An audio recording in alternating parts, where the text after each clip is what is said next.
પૂર્વ પ્રસંગમાં આપણે 64મી કારિકાનું આવરણ ભંગ જોતા હતા. આપણે ત્યાંથી જ ચાલુ કરી દે, કેમ કે અધૂરું હતું. એટલે પ્રથમ 64મા શ્લોકની અંદર સ ઇદાનીમ તુ ગીતાયામ પ્રગટો ભગવત્કૃતઃ તદ વ્યાસત્વાદ ભાગવતમ પૂર્વમ ભગવતોદિતમ.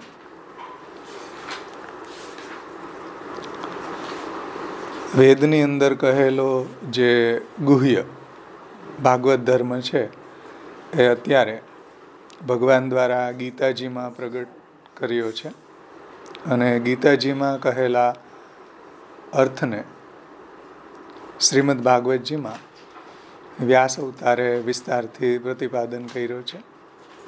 એ શ્રી ભાગવતનું કથન પૂર્વે ભગવાને જ બ્રહ્માજીને કરેલું છે. એમાં આપણે આવરણ ભંગની અંદર એ વાત જોઈ રહ્યા હતા કે કોઈ શંકા એવી કરે, પુરુષોત્તમજીએ ત્યાં એવી શંકા ઉઠાવી છે કે ત્યારે તો એટલો જ ગીતાર્થ જ શ્રીમદ ભાગવતમાં વક્તવ્ય હતો. શ્રીમદ ભાગવત શાસ્ત્રમાં વ્યાસ અવતારે ગીતાજીમાં કહેલો જે સંક્ષિપ્ત ભાગવતાર્થ જ કેવો જોઈતો હતો, અધિકે વિસ્તારથી વર્ણન કરવાનું શું પ્રયોજન? એટલે 700 શ્લોકના ભગવદ્ ગીતાને 18,000 શ્લોકની અંદર એનું સમસન કરવાનું શું પ્રયોજન? એવી શંકાના સમાધાનમાં કહે છે શ્રીમદ આચાર્યજી કહે છે કે તદ વ્યાસત્વાદિતિ, ભગવદ્ ગીતા કરતાં શ્રીમદ ભાગવતમાં ભાગવતાર્થનું એટલે કે ભાગવત ધર્મનું વિસ્તૃત કથન કર્યું છે. કારણ કે શ્રીમદ ભાગવત શાસ્ત્ર ગીતા શાસ્ત્રનો વ્યાસ છે, એટલે કે વિસ્તાર છે.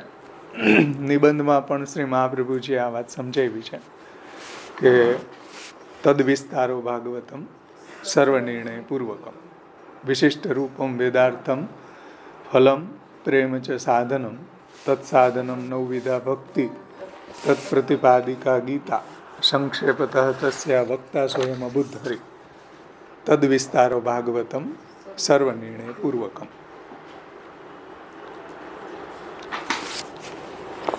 તો પ્રથમ શ્રીમદ ભાગવત છે, ભગવાને બ્રહ્માજીને 4 શ્લોકની અંદર ચતુશ્લોકી ભાગવત સમજાવ્યું, અને ત્યાર પછી એનો વિસ્તાર બ્રહ્માજીએ નારદજીને 3 અધ્યાયથી સમજાવ્યો.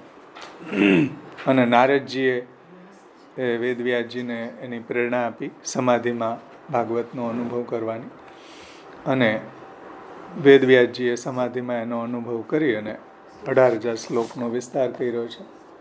અને સુખદેવજીએ સંભળાવ્યું છે, સુખદેવજીને સંભળાવ્યું, આ રીતના એનો વિસ્તાર થયો છે. એ વાત સમજાવી. ત્યાર પછી હવે પુરુષોત્તમજી આવરણ ભંગમાં કહે છે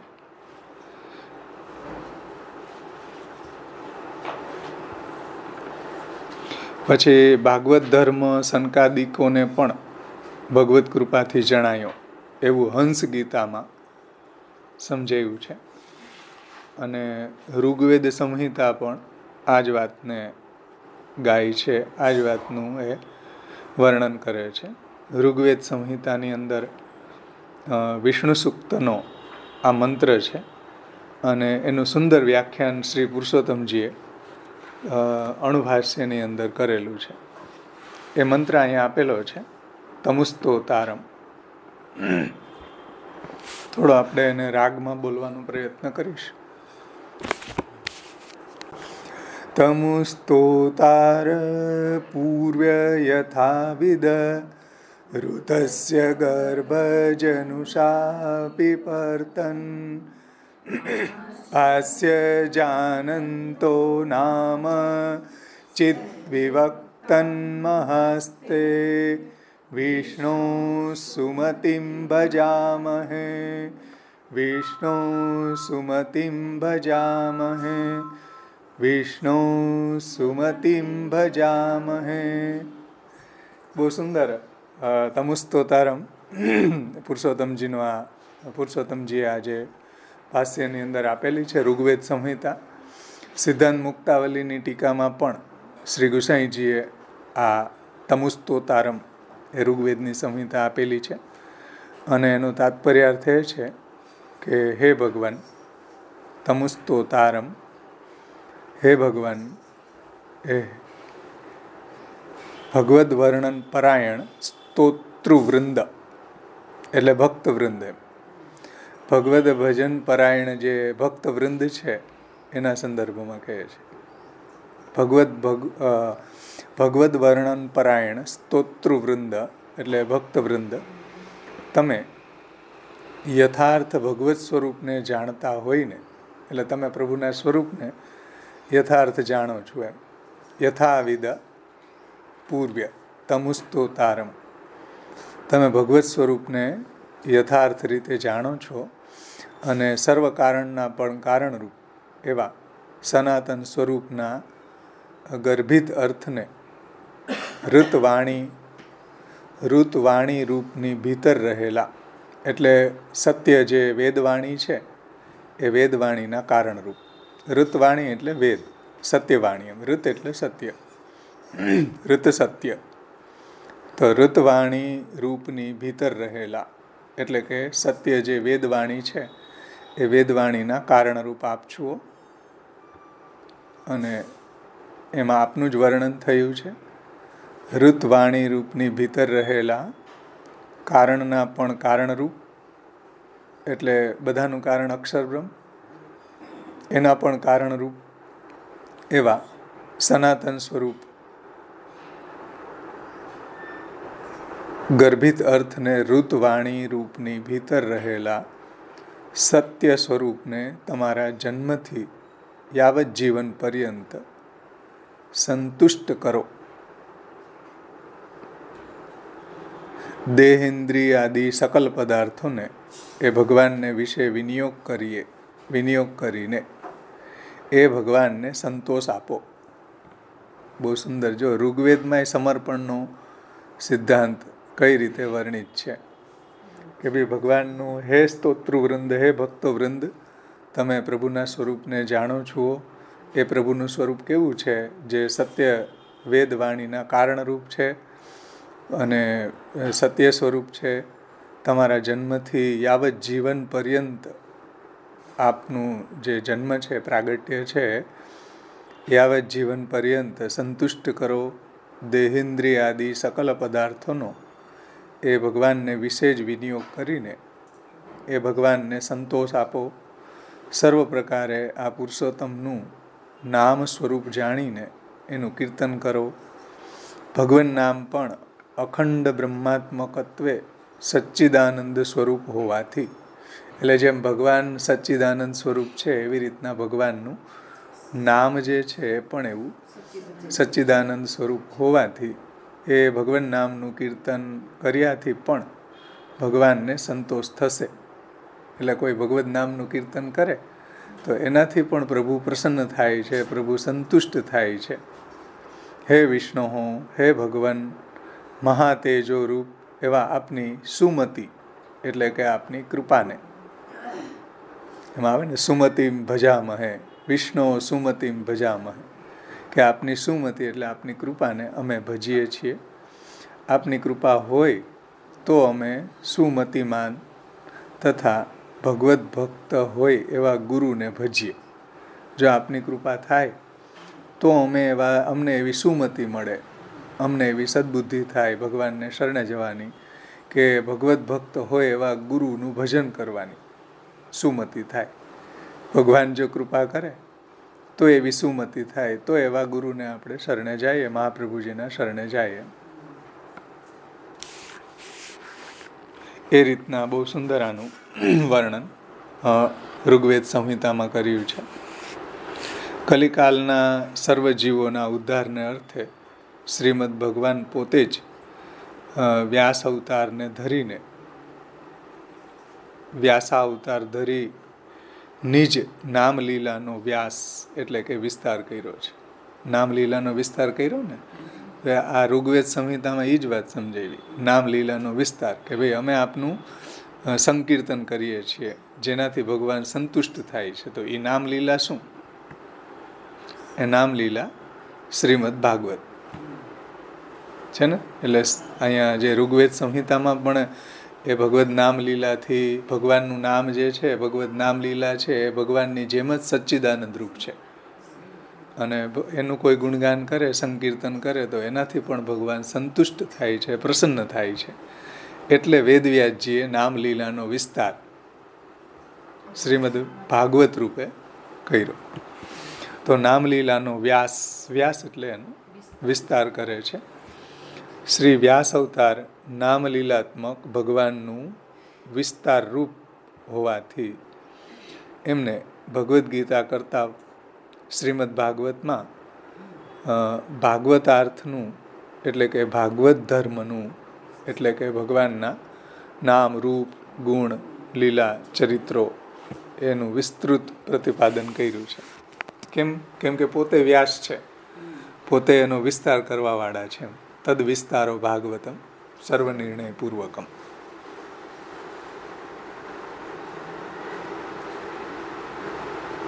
તો વ્યાસ અવતારે નામ લીલાત્મક ભગવાનનું વિસ્તાર રૂપ હોવાથી, વેદવ્યાસજી કોણ છે? ભગવાનનું નામ લીલાત્મક વિસ્તાર રૂપ સ્વરૂપ છે. કેમ કે નામલીલાનો વિસ્તાર કરવા માટે જ વેદવ્યાસજીનું પ્રાગટ્ય થયું છે ને. એટલે શ્રી વ્યાસ અવતાર નામલીલાત્મક ભગવાનનું વિસ્તાર રૂપ હોવાથી, નામલીલાત્મક એટલે ભાગવત, ભાગવતનો વિસ્તાર વેદવ્યાસજી દ્વારા થયો.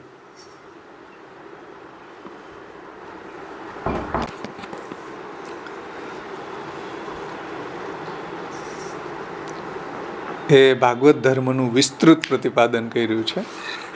અને વ્યાસ હોવાથી શ્રી વ્યાસ અવતારે જેમ વેદનો વ્યાસ કર્યો છે, અર્થાત વેદનો વિસ્તાર કર્યો છે, તેમ એમણે ગીતાર્થનો પણ વ્યાસ કર્યો છે, એટલે વિસ્તાર કર્યો છે. શ્રીમદ ભાગવત શાસ્ત્રમાં વેદવ્યાસજી છે વ્યાસ હોવાથી, વિસ્તાર કરવાવાળા હોવાથી, જેવી રીતના વેદનો વિસ્તાર કર્યો ને, વેદના 4 ભાગ કર્યા, અલગ અલગ શાખાઓના વિભાગ કર્યા વગેરે, તો એવી જ રીતના ગીતાજીનો પણ 700 શ્લોકમાં ગીતાજી હતા એનો વિસ્તાર 18,000 શ્લોકમાં કર્યો. અર્થાત વિસ્તાર શ્રીમદ ભાગવત શાસ્ત્રમાં કર્યો, શ્રીમદ ભગવદ્ ગીતાનો. અતએવ શ્રીમદ ભાગવત શાસ્ત્રમાં ભાગવતાર્થનું એટલે કે ભાગવત ધર્મનું ગીતા જેટલું જ સંક્ષિપ્ત કથન નથી, પરંતુ એમાં વિસ્તૃત વર્ણન છે. ભગવદ્ ગીતામાં થોડું સૂત્રાત્મક વર્ણન છે. શ્રીમદ ભાગવતમાં એના એક્ઝામ્પલ આપીને એના પ્રસંગો, એના આખ્યાનો, એના દ્વારા એનો વિસ્તાર કર્યો છે. પ્રેક્ટિકલ ગીતાજીમાં કહેલા જે સિદ્ધાંતો છે એને કઈ રીતના એક્ઝામ્પલ દ્વારા એને સમજાવવા, એ ભાગવતની અંદર સમજાવ્યા છે. તો શ્રીમદ ભાગવતને વિશે પરંપરા અનંતર અર્થાત બીજી પરંપરાઓ પણ છે એવું સિદ્ધ કરવા માટે હવે શ્રીમદ આચાર્ય ચરણો કહે છે કે પૂર્વ ભગવતોદિતમ, જે શ્લોકની અંદર કહ્યું ને 64મા શ્લોકમાં, પૂર્વમ ભગવતોદિતમ, હા, તદ વ્યાસત્વાદ ભાગવતમ પૂર્વમ ભગવતોદિતમ. એટલે પૂર્વમાં ભગવાને એને કહેલું છે, બ્રહ્માજીને, પૂર્વમ ભગવતોદિતમ. શ્રીમદ ભાગવતના અર્થનો ઉપદેશ પૂર્વે પણ શ્રી ભગવાને પોતે જ કરેલો છે. એટલે અત્યારે વેદવ્યાસજીએ વિસ્તાર કર્યો શ્રીમદ ભગવદ્ ગીતાનો ભાગવતના રૂપમાં, પણ એનો પ્રથમ ઉપદેશ ભગવાને જ કરેલો છે. હવે જે નીચે ફૂટનોટમાં આપ્યું છે, આગળ આવરણ ભંગમાં આપી દીધું છે, એટલે હું ફૂટનોટ લેતો નથી. 140 પેજ ઉપર જુઓ, અહીંયા ફૂટનોટમાં જે આપેલું છે એ આવરણ ભંગમાં આપી દીધું છે. શ્રીમદ ભાગવતજીનો અર્થ ભગવાનથી પ્રારંભીને પૂર્વની પ્રાચીન સનાતન પરંપરાએ કરીને ઉતરી આવ્યો છે. એટલે શ્રીમદ ભાગવતજીનો અર્થ ભગવાનથી પ્રારંભીને, એટલે ભગવાને કહ્યો બ્રહ્માજીને, બ્રહ્માજીએ નારદજીને, એ રીતના વિસ્તાર થયો છે ને. તો પૂર્વની પ્રાચીન સનાતન પરંપરાએ કરીને ઉતરી આવ્યો છે. પૂર્વે ભગવાને પોતે ચતુશ્લોકી ભાગવત બ્રહ્માજીને કહ્યું, જેનું વર્ણન દ્વિતીય સ્કંધમાં આવે છે. તો એ ચતુશ્લોકી ભાગવત છે પ્રભુએ બ્રહ્માજીને કહ્યું છે. એમાં 4 શ્લોક છે, જેનું વિસ્તૃત કથન બ્રહ્માજીએ નારદજીને 3 અધ્યાયમાં કહ્યું દ્વિતીય સ્કંધમાં. એનો વિસ્તાર બ્રહ્માજીએ નારદજીને 3 અધ્યાયમાં કર્યો. ત્યાર પછી નારદજીએ વેદવ્યાસજીને આ ભાગવતાર્થ સૂચવ્યો કે ભાઈ તમે ભગવાનનું સ્વતંત્રતયા ગુણગાન કરેલું નથી એમ. એટલે નારદજીએ વેદવ્યાસજીને કોઈ ભાગવત સંભળાયું નથી, પણ ભાગવત રચવાની પ્રેરણા આપી અને ભગવદ ભક્તિનું મહાત્મ્ય બતાવ્યું. અને જે બ્રહ્માજીએ નારદજીને 3 અધ્યાયમાં સમજાવ્યું હતું એ જ ટૂંકમાં નારદજીએ વેદવ્યાસજીને કહ્યું. તો જેનું વિસ્તૃત કથન બ્રહ્માજીએ નારદજીને 3 અધ્યાયમાં કર્યું. ભગવાને ચતુશ્લોકી ભાગવત 4 શ્લોકમાં બ્રહ્માજીને સંભળાવ્યું. એનો વિસ્તાર પછી નારદજીને બ્રહ્માજીએ 3 અધ્યાયમાં કહ્યો. ત્યાર પછી નારદજીએ વેદવ્યાસજીને આ ભાગવતાર્થ સૂચવ્યો. જો આ ભાગવતાર્થની સૂચન આપ્યું, એને મેસેજ આપ્યો, એનું તાત્પર્ય એને સમજાવ્યું. અને આ પ્રકારે ભાગવતને વિશે પરંપરા પણ છે. આવી પણ પરંપરા છે. આશ્વમેઘિક પર્વમાં જેમ ગીતાર્થનો અનુવાદ અન્ય પ્રકારે કર્યો છે. એટલે મહાભારતની અંદર આશ્વમેઘિક પર્વ જે છે, એમાં પર્વો છે ને 18 પર્વો છે. એમાં આશ્વમેઘિક પર્વની અંદર ગીતાર્થનો અનુવાદ અન્ય પ્રકારે કર્યો છે. તેમ અત્ર કેમ કર્યું નથી કે જેમ ગીતાનો અનુવાદ અન્ય પ્રકારે કર્યો એવો અન્ય પ્રકારે કેમ અહીંયા વર્ણન નથી કર્યું? એવી આકાંક્ષા થાય તો એનું સમાધાન કરતા કહે છે કે ભગવાનને વિશે બીજી પરંપરા પણ છે. ભાગવતને વિશે બીજી પણ પરંપરા છે. જેમ કે ચતુશ્લોકીમાં જ ભાગવતાર્થનો ઉપદેશ ભગવાને કર્યો. તેનું પ્રતિપાદન બ્રહ્માજીએ નારદજીને 3 અધ્યાયમાં કર્યું. અને વળી ત્યાં જ બ્રહ્માજીએ ત્વમે તદ વિપુલીકુરુ એવું નારદજીને કહ્યું. ત્વમ એતદ વિપુલીકુરુ એટલે તમે એનો વિસ્તાર કરો. હે નારદ, તમે આ સૂક્ષ્મ ભાગવતાર્થનું વિપુલીકરણ કરો, એટલે એનો વિસ્તાર કરો. એવું જ્યારે બ્રહ્માજીએ નારદજીને આજ્ઞા આપી ત્યારે નારદજીએ એનો 3 અધ્યાયમાં નારદજીએ એને વેદવ્યાસજીને કહ્યું. એમ નારદજીને આજ્ઞા પણ કરી છે બ્રહ્માજીએ. શ્રીમદ ભાગવતમાં પણ એક જ અર્થ તે અધિકારીના હૃદયમાં પ્રવેશ કરે તે અર્થે તે એક જ અર્થનું અનેક પ્રકારે કથન થયું છે. એટલે જે એક જ અર્થ ભગવાને જે બ્રહ્માજીને કહ્યો એનો જ વિસ્તાર બ્રહ્માજીએ નારદજીને 3 અધ્યાયમાં કર્યો.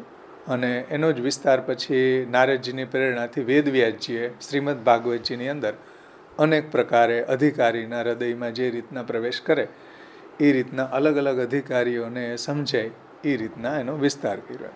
જેમ આપણે પણ મીડિયમ ઇંગ્લિશની સ્કૂલ હોય, કોઈ મીડિયમ હિન્દી છે, અને કોઈ આપણે ત્યાં જે હાલોલની અંદર છે વલ્લભાચાર્ય વિદ્યાપીઠ છે, તો ત્યાં સંસ્કૃતની અંદર બધી સ્મૃતિ વેદ અધ્યયન વગેરે કરાવે છે. તો એ સંસ્કૃત સ્કૂલ છે. મીડિયમ ઇંગ્લિશ સ્કૂલો છે, મીડિયમ ગુજરાતી સ્કૂલો છે. પણ તાત્પર્ય શું છે કે ભાઈ બધાને શિક્ષિત બનાવવા. એવી રીતના અલગ અલગ અધિકારીઓના હૃદયમાં ભાગવતનો જે ભાગવત ધર્મ છે પ્રવેશ કરે, તે અર્થ, તે એક જ અર્થનું અનેક પ્રકારે કથન કર્યું. સમજે? અધિકારી અલગ અલગ હોવાના કારણે એક જ ભાગવતનો અલગ અલગ પ્રકારે ઉપદેશ આપ્યો, અનેક પ્રકારે એનું કથન કર્યું. તેથી ભાગવતજીમાં ગીતાર્થનું વિપુલીકરણ કર્યું. શ્રીમદ ભાગવત છે એની અંદર ભગવદ્ ગીતાનો વિસ્તાર છે, ભગવદ્ ગીતાનું વિપુલીકરણ છે. કદાચ ભગવદ્ ગીતા ન સમજાય કોઈને, એટલો ગહન ગ્રંથ છે, પણ ભાગવત જો અધ્યયન કરે તો એને ભગવદ્ ગીતાનું તાત્પર્ય સમજમાં આવી જાય. એટલે ભાગવતજીમાં ગીતાર્થનું વિપુલીકરણ છે. જુઓ, ભાગવત પુરાણની અંદર 2:7-51 એમાં નારદ વત જ શ્રી વ્યાસ અવતારે ગીતોક્ત ભગવદ અર્થનું ભાગવતમાં વિપુલીકરણ કર્યું છે.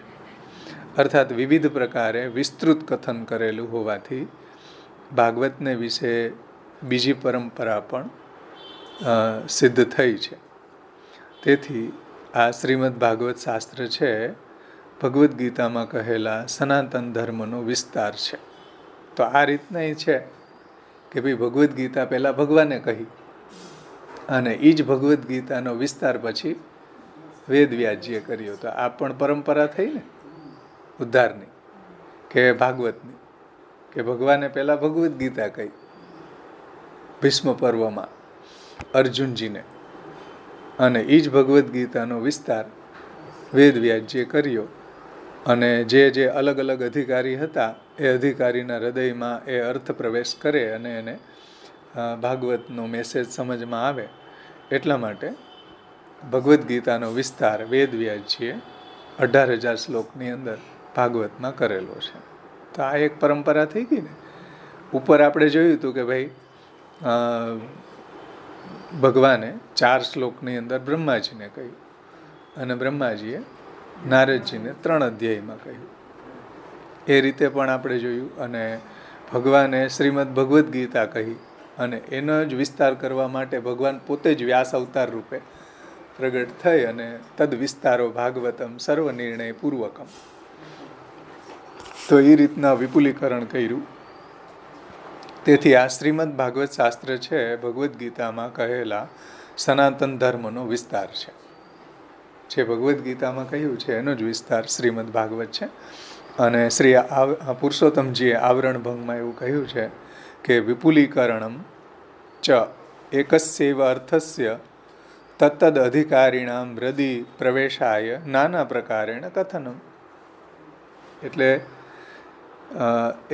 તે અધિકારીના હૃદયમાં પ્રવેશ થાય, અને એ અર્થ, એક જ અર્થનું વિવિધ પ્રકારે કથન કરવું, એ એનું વિપુલીકરણ છે. વિપુલીકરણ એટલે શું? એક જ અર્થનું અલગ અલગ પ્રકારે વર્ણન કરવું. જેમ તમને દ્રષ્ટાંત આપ્યું ને કે ભાઈ શિક્ષણ છે, તો એનો જ કોઈ મીડિયમ સ્કૂલ, ઇંગ્લિશ કે હિન્દી કે ગુજરાતી કે સંસ્કૃત, આવી સ્કૂલો દ્વારા યથા અધિકાર એને શિક્ષિત બનાવવા છે. આ જ એનો મેસેજ છે. એવી રીતના અહીંયા પણ અધિકારીના હૃદયમાં પ્રવેશ કરે, અલગ અલગ અધિકારીના હૃદયમાં, એટલે એક જ અર્થનું વિવિધ પ્રકારે કથન, એટલે એનું વિપુલીકરણ કર્યું છે વેદવ્યાસજીએ. જેમ કે ઓમકારનું વ્યાખ્યાન કરવા માટે નૃસિંહતાપો ઉપનિષદ છે, એટલે ઓમકારનો વિસ્તાર કર્યો એણે. અતઃ નારદવત જ વ્યાસે ગીતોક્ત ભાગવતાર્થનો વિસ્તાર ભગવત શાસ્ત્રમાં કર્યો છે. એટલે નારદજીની જેમ જ વેદવ્યાસજીએ પણ ભગવદ્ ગીતામાં વર્ણિત જે ભાગવત ધર્મ છે એનો જ વિસ્તાર ભાગવત શાસ્ત્રની અંદર 18,000 શ્લોકમાં વેદવ્યાસજીએ કર્યો છે. તેથી ભાગવત પ્રોક્ત અર્થ સનાતન છે એવું સિદ્ધ થાય છે. એટલે ભાગવત પ્રોક્ત જે ધર્મ છે એ સનાતન છે, ત્રિકાલની અંદર એ હંમેશા બિરાજમાન છે. સનાતન છે એટલે કે ત્રણેય કાલમાં નિત્ય છે, સમજો. અને આ પ્રકારે શ્રીમદ ભાગવત શાસ્ત્રની અંદર કહેલા ધર્મનું તથા અર્થનું વેદવત સનાતન રૂપ કથ્યું છે. એટલે ભાગવત શાસ્ત્રની અંદર કહેલા જે ધર્મ છે, ભક્તિ છે, ભગવાનના નામ, રૂપ, ગુણ, લીલા, ચરિત્રનું વર્ણન છે, એ વેદની સમાન જ એની પ્રામાણિકતા છે. વેદ જેમ સનાતન છે એવી રીતના ભાગવત ધર્મ પણ સનાતન છે. હવે ભાગવતની ગણના વ્યાસ અવતારે પંચરાત્ર આદિ આગમોમાં ન કરતા પુરાણોમાં કેમ કરી? આગમ શાસ્ત્રોમાં કરવી જોઈએ ને. ભાગવતની ગણના એને આગમ શાસ્ત્રોમાં પંચરાત્ર આદિ, આગમ એટલે પંચરાત્ર, નારદ પંચરાત્ર છે, એમાં ન કરતા એને પુરાણોમાં કેમ ગણના કરી ભાગવતની? એના સમાધાનમાં આગળની કારિકા આવે 65મી. હવે આપણો અહીંયા 64 શ્લોક સંપન્ન થયા. અહીંયા સુધીમાં કોઈને કંઈ પ્રશ્ન છે? બોલો.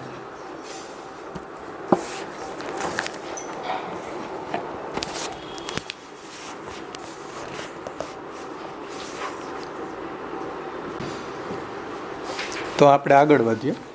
65મા શ્લોકની ઉત્થાનિકા જુઓ.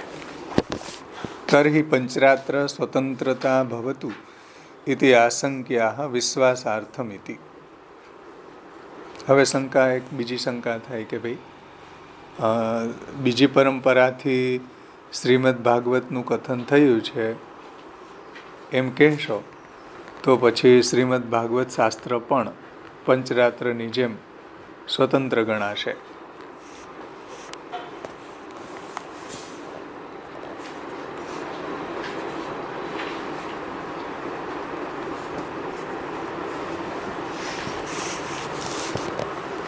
તર્હિ પંચરાત્રવત સ્વતંત્રતા ભવતુ.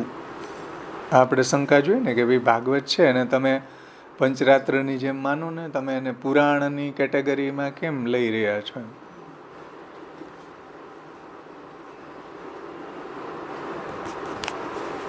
અથવા તો કોઈ બીજી પરંપરાથી ભાગવતનું કથન થયું છે એવું જો કહેશો તો પછી શ્રીમદ ભાગવત શાસ્ત્ર પણ પંચરાત્રની જેમ જ એ સ્વતંત્ર ગ્રંથમાં એની ગણતરી થશે.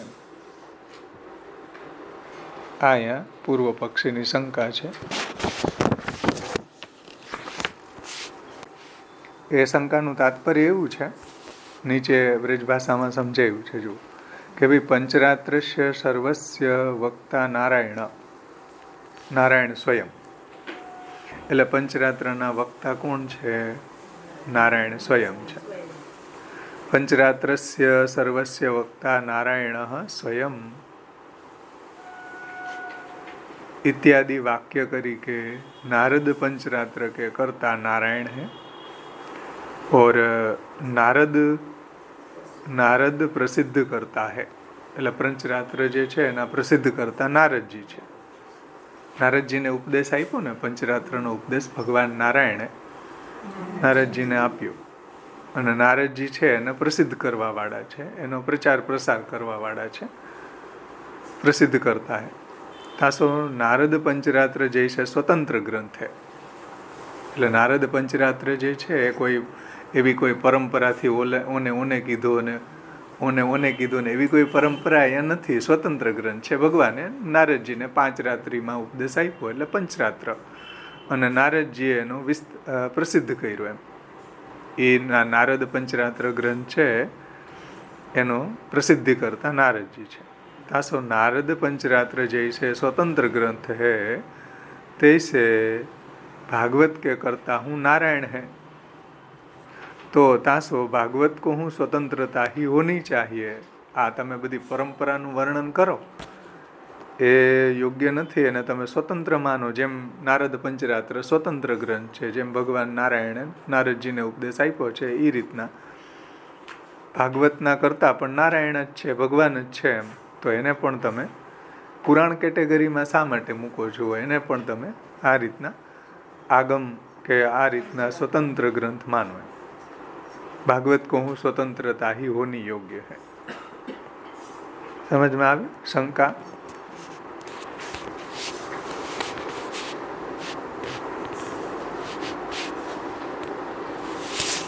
તો હવે એના જવાબમાં શ્રીમદ આચાર્ય ચરણો આજ્ઞા કરે છે કે વિશ્વાસાર્થમ પુરાણેષુ, આપણે પાઠ કરીએ સાથે. વિશ્વાસાર્થમ પુરાણેષુ પઠિતમ ભક્તિ હેતુકમ પ્રતિપાદ્યેશ લીલાયા પુરાણાર્થે ત્વતઃ પુનઃ. વિશ્વાસાર્થમ પુરાણેષુ પઠિતમ ભક્તિ હેતુકમ પ્રતિપાદ્ય ઈશ લીલાયા, સંધિ છે, પ્રતિપાદ્ય ઈશ લીલાયા પુરાણાર્થમ ત્વતઃ પુનઃ. વિશ્વાસાર્થમ એટલે તંત્રશાસ્ત્રની અપેક્ષાએ લોકોને પુરાણમાં વધારે વિશ્વાસ છે. શ્રી મહાપ્રભુજી શું કહે છે? એવી તંત્રશાસ્ત્ર કરતાં પુરાણમાં, ભાગવતમાં લોકોને વધારે વિશ્વાસ છે. વિશ્વાસાર્થમ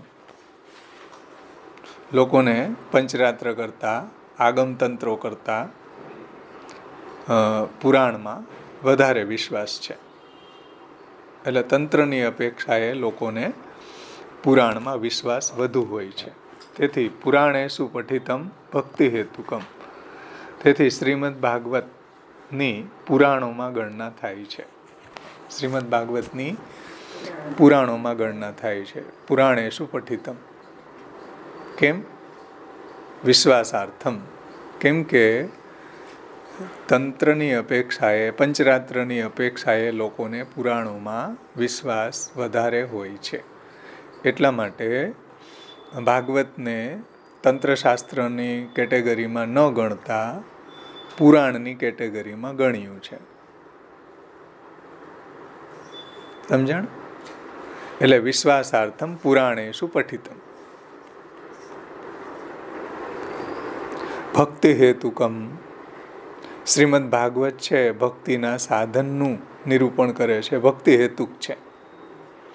શ્રીમદ ભાગવત ભક્તિના સાધનોનું નિરૂપણ કરે છે, ભક્તિ હેતુક છે. એટલે ભગવત ભક્તિનું પ્રતિપાદક છે.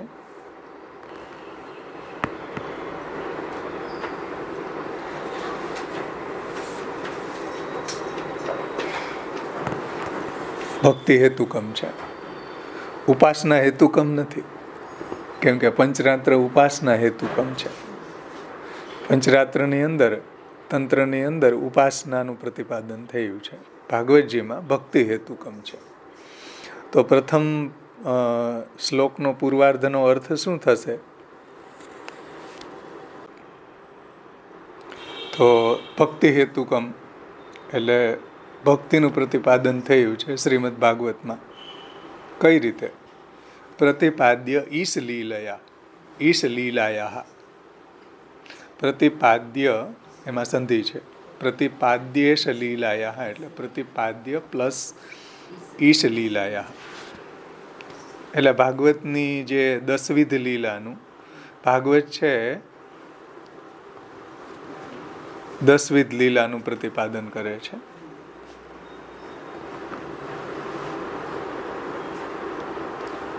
એટલે ભગવાનની ઈશ એટલે ભગવાન, ભગવાનની 10વિધ લીલાનું પ્રતિપાદન કરે છે.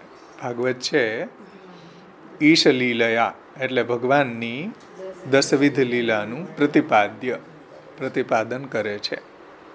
બરાબર? પ્રતિપાદ્ય ઈશ લીલયા અર્થાત ભગવાનની 10વિધ લીલાનું પ્રતિપાદન કરે છે ભાગવત. અને પુરાણાર્થમ ત્વતઃ પુનઃ, તેથી શ્રીમદ ભાગવત શાસ્ત્રને પુરાણમાં સમાવેશ થાય છે. તેથી શ્રીમદ ભાગવત શાસ્ત્રની પુરાણોમાં ગણના કરવામાં આવી છે, તંત્રમાં ગણના કરવામાં નથી આવી.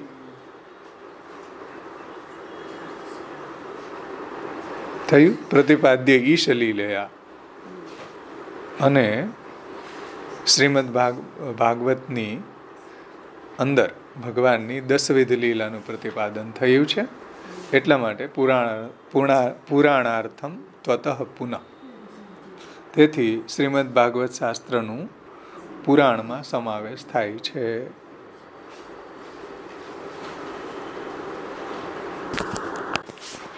આ શ્લોકાર્થ થયો. બધાને સમજાઈ ગયો શ્લોકાર્થ? શ્રી મહાપ્રભુજી 65મા શ્લોકમાં શું સમજાવવા માગે છે એ હવે બધાને સમજાવી જવું છે શ્લોક વાંચીને.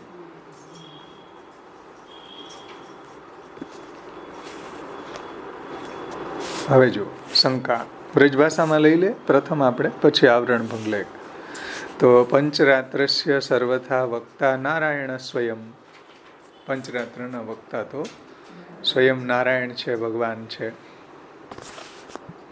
અને ઇત્યાદિ વાક્યન કરી કે पंचरात्र के कर्ता नारायण है, नारद प्रसिद्ध करता है. कर्ता नारायण છે પણ નારદજી છે એને પ્રસિદ્ધ કરવા વાળા છે.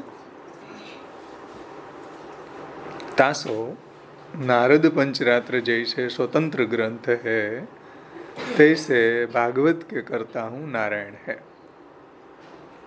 तासो भागवत को हूँ स्वतंत्रता ही होनी योग्य है. તો એવી રીતના ભાગવત છે એ એક સ્વતંત્ર ગ્રંથ છે પંચરાત્રની જેમ, એમ તમે માનો. એને તમે પુરાણ કેટેગરીમાં ન મૂકો. આવું અહીંયા પૂર્વ પક્ષીનો શંકા છે. શ્રી મહાપ્રભુજી એનો જવાબ આપે છે. હવે જુઓ उत्तर.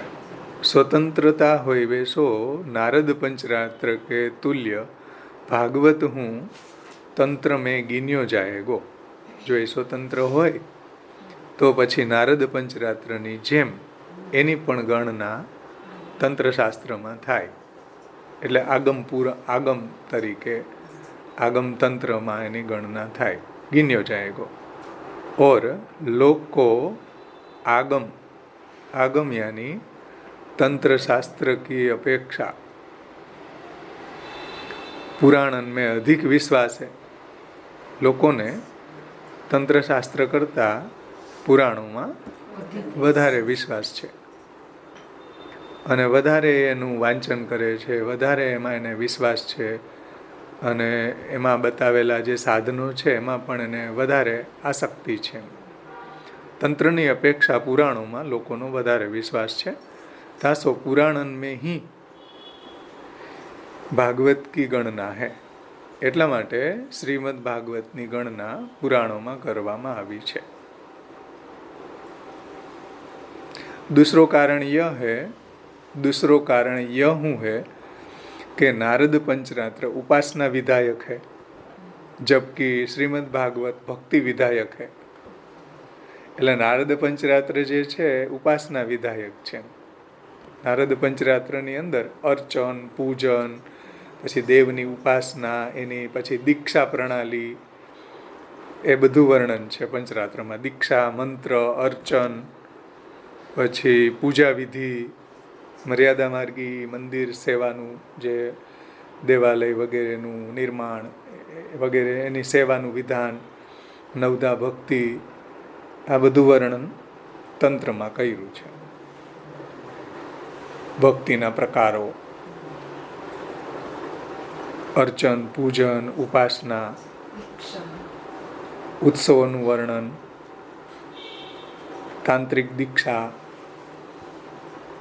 છે ને, શ્રવણાદિ ભક્તિ, આ બધું વર્ણન તંત્રમાં કર્યું છે. એટલે તંત્રનું ફોર્મેટ અલગ છે અને પુરાણોનું ફોર્મેટ અલગ છે. પુરાણોમાં જે રીતના ભગવાનની સર્ગ વિસર્ગ, સ્થાન, પોષણ, ઉતિ, મન્વંતર, ઈશાનુકથા, નિરોધ, મુક્તિ, રાશ્રય, આવી જે લીલાઓનું વર્ણન છે એવું વર્ણન પુરાણોમાં નથી. એટલે પુરાણોનું ફોર્મેટ અલગ છે, તંત્રનું ફોર્મેટ અલગ છે. તો બીજું કારણ શું બતાવે છે મહાપ્રભુજી? तासो पुराणन में ही हाँ दूसरो कारण यह है कि नारद पंचरात्र उपासना विधायक है.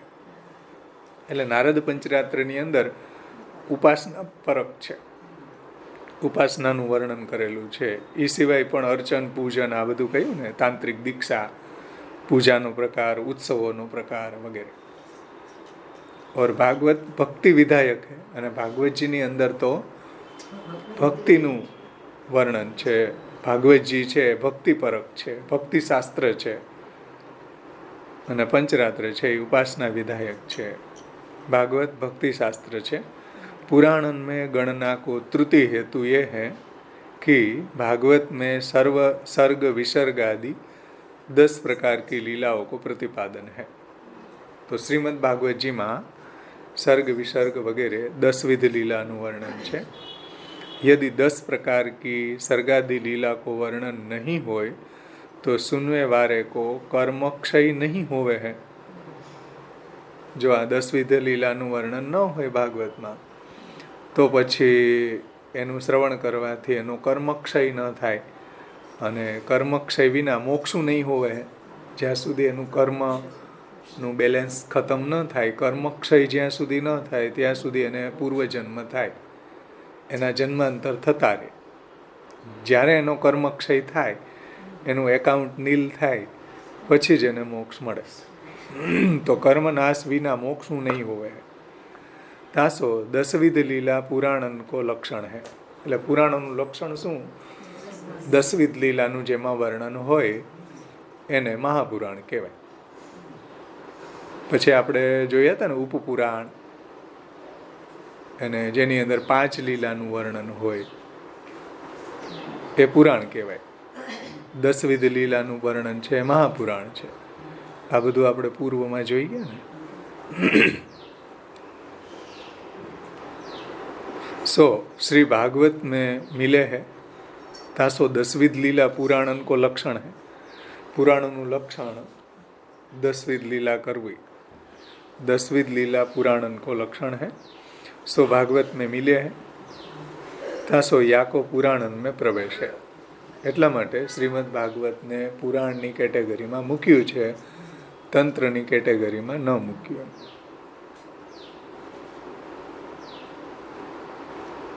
સમજ્યા?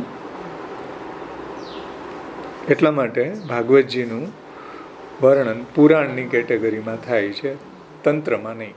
કેમ કે તંત્ર જે છે એ તો ઉપાસનાનું વિધાયક છે, ભાગવત છે તો ભક્તિ વિધાયક છે.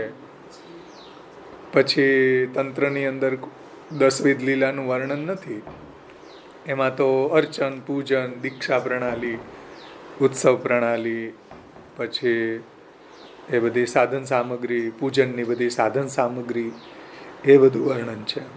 જ્યારે શ્રીમદ ભાગવત છે એની અંદર 10 વિધ લીલાનું વર્ણન છે, અને 10 વિધ લીલાનું વર્ણન શ્રવણ કરવામાં આવે તો એનો કર્મક્ષય થાય છે અને એને પુનર્જન્મ થતો નથી. આવું વર્ણન તંત્રમાં નથી. એટલા માટે શ્રીમદ ભાગવતની ગણના પુરાણોમાં કરવામાં આવે છે. ઇન શોર્ટમાં અહીંયા સમજાવી દીધું છે. આવરણ ભંગમાં આનો વિસ્તાર છે. આવરણ ભંગમાં પ્રથમ આપણે અર્થ જોઈ લે, પછી એની વિવેચના જોશું. કે શ્રીમદ ભાગવતમાં લોકોને વિશ્વાસ રહે એ અર્થ એટલા માટે શ્રીમદ ભાગવતની ગણના પુરાણોમાં કરવામાં આવી છે. શ્રીમદ ભાગવત શાસ્ત્ર છે ભક્તિના હેતુનું, એટલે ભક્તિના સાધનોનું નિરૂપણ કરે છે. શ્રીમદ ભાગવત ભક્તિના સાધનોનું નિરૂપણ કરે છે. સર્વસમર્થ ઈશ્વરની પ્રતિપાદન કરવા યોગ્ય એવી 10 પ્રકારની સર્ગાધિક ભગવદ્ લીલાઓ છે. એમાં તે ભગવદ્ લીલાનું શ્રવણ શ્રીમદ ભાગવતમાં કરે, તે ભગવદ્ લીલાનું વર્ણન શ્રીમદ ભાગવતમાં કરેલું હોવાથી શ્રીમદ ભાગવતને વિશે પુરાણનો અર્થ છે એમ સમજવું. એટલે પુરાણમાં એની ગણના કરી છે. એથી શ્રીમદ ભાગવતનો સમાવેશ પુરાણોમાં થયો છે. કેમ કે એનું લક્ષણ છે ને 10 વિધ લીલાનું જેમાં વર્ણન કરેલું હોય એને પુરાણ કહેવામાં આવે. હવે શ્રી પુરુષોત્તમજી આવરણ ભંગમાં સમજાવે છે. જો શંકા, જો પરંપરાથી બીજી પરંપરાથી શ્રીમદ ભાગવતનું કથન થયું છે એમ કહેશો તો શ્રીમદ ભાગવત શાસ્ત્ર પણ પંચરાત્ર સંહિતાની માફક સ્વતંત્ર ગ્રંથ ગણાશે. એટલે જો તમે એવું કહેશો કે જેમ પંચરાત્ર છે નારાયણે કહ્યું નારદજીને, એવી રીતના ભાગવત પણ ભગવાને જ કહેલું હોવાથી તમે એને પંચરાત્રની જેમ જ માનો ને પુરાણ કેટેગરીમાં શા માટે માનો છો?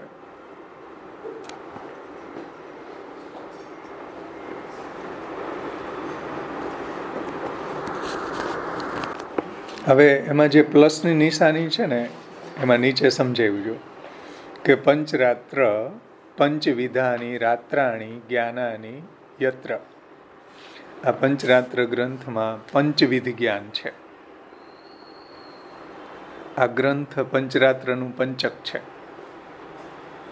એટલે વશિષ્ઠ, નારદીય, કાપિલ, ગૌતમીય અને સનતકુમારીય એમ પંચરાત્રના તંત્રો છે. એની અંદર અલગ અલગ ચેપ્ટર છે, અલગ અલગ તંત્રો છે. નારદ પંચરાત્રને સપ્તવિધ પણ કહ્યું છે. પંચરાત્ર સંહિતાને આગમ તંત્ર શાસ્ત્ર કહેલું છે, એટલે એને આગમ પણ કહેવાય. સમજાણું? આગમ શાસ્ત્રી કહેવાય. તો એમાં આપણે ત્યાં શાક્ત આગમ છે, શૈવ આગમ છે અને વૈષ્ણવ આગમ છે. એટલે વૈષ્ણવ તંત્ર, શૈવ તંત્ર અને શાક્ત તંત્ર, જેમાં શક્તિની ઉપાસનાનું વર્ણન હોય એને શાક્ત તંત્ર કહેવાય. જેમાં શિવજીની ઉપાસનાનું વર્ણન છે એને શૈવ તંત્ર, પાશુપત. અને વિષ્ણુની જે ઉપાસનાનું વર્ણન છે જેમાં એને વૈષ્ણવ તંત્ર. આ પંચરાત્ર કહેવાય. બાલબોધમાં મહાપ્રભુજી આ સમજાયું છે.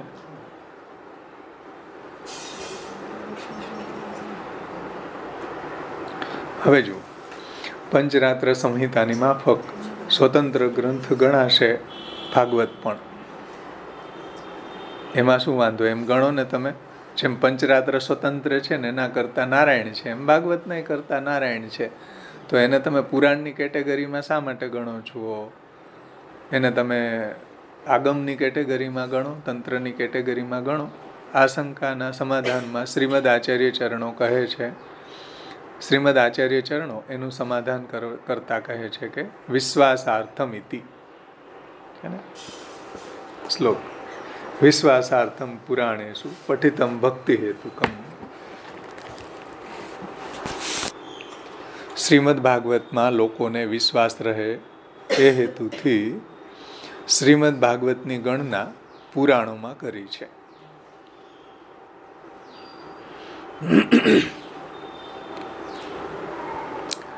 આગમ તંત્રશાસ્ત્રમાં જે લોક શ્રદ્ધા હોય છે એના કરતાં પણ લોકોને પુરાણોમાં વિશ્વાસ વિશેષ હોય છે. પુરાણોમાં વધારે શ્રદ્ધા છે. તેથી શ્રીમદ ભાગવતની ગણના સ્વતંત્ર આગમ શાસ્ત્ર તરીકે અર્થાત તંત્રશાસ્ત્ર તરીકે કરી નથી, પરંતુ પુરાણ તરીકે શ્રીમદ ભાગવતની ગણના કરી છે. શ્રીમદ ભાગવતને પુરાણમાં ગણ્યું છે. એમાં બીજો પણ હેતુ છે. એવા શ્રી મહાપ્રભુજી કહે છે ભક્તિ હેતુકમ, ભક્તિ હેતુમિતિ. બીજો હેતુ કે શ્રીમદ ભાગવત છે એ ખરેખર ભક્તિના સાધનોનું કથન કરે છે. શ્રીમદ ભાગવત ભક્તિના સાધનોનું વર્ણન કરે છે, ભક્તિના સાધનોનું કથન કરે છે. જ્યારે તે પંચરાત્ર સંહિતા તો કેવલ ઉપાસનાનું વિધાન કરે છે. વળી શ્રીમદ ભાગવતને પુરાણ ગણ્યું છે. એમાં બીજો પણ હેતુ શ્રીમદ આચાર્ય ચરણો કહે છે કે પ્રતિપાદ્ય ઈશ લીલયા છે ને. તો શ્રીમદ ભાગવતમાં 10 પ્રકારની ઈશ એટલે ભગવાનની 10 પ્રકારની લીલા, ભગવદ લીલાનું પ્રતિપાદન થયું છે કે પ્રતિપાદિત કરી છે. જો એમ ભાગવતમાં 10 વિધ ભગવદ લીલાનું પ્રતિપાદન ન હોય તો શ્રોતાને તે ભાવ સિદ્ધ ન થાય, તો એને ભક્તિ પણ સિદ્ધ ન થાય. તો શ્રોતાને તે ભાવ પણ સિદ્ધ ન થાય. અને શ્રોતાને જો તે લીલાનું શ્રવણ કરવા વડે તે ભાવ પ્રાપ્ત ન થાય તો તેને કર્મનો ક્ષય પણ થતો ન હોવાથી એને મોક્ષ પણ પ્રાપ્ત ન થાય. એવું એને ભક્તિભાવ કે ભગવાનના આ લીલાઓનું શ્રવણ કરવાથી એને જો પ્રભુમાં પ્રેમ, એવો ભાવ, એવી ભક્તિ જો સિદ્ધ ન થતી હોય તો એને કર્મનો ક્ષય ન થાય. ને કર્મનો ક્ષય જ્યાં સુધી ન થાય ત્યાં સુધી એને મોક્ષ ન થાય. અતઃ ભાગવતમાં પ્રતિપાદિત કરેલી ભગવાનની જે 10 વિધ લીલા છે તે લીલા વર્ણન શ્રીમદ ભાગવતનું પુરાણ લક્ષણ સિદ્ધ કરે છે. એ પુરાણનું લક્ષણ શું?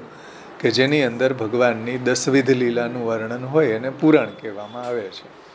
તો એ અહીંયા દસવિધ લીલા છે એ પુરાણનું લક્ષણ સિદ્ધ કરે છે. તેથી શ્રીમદ ભાગવતનો પ્રવેશ કે એની ગણના પુરાણોમાં કરવામાં આવે છે.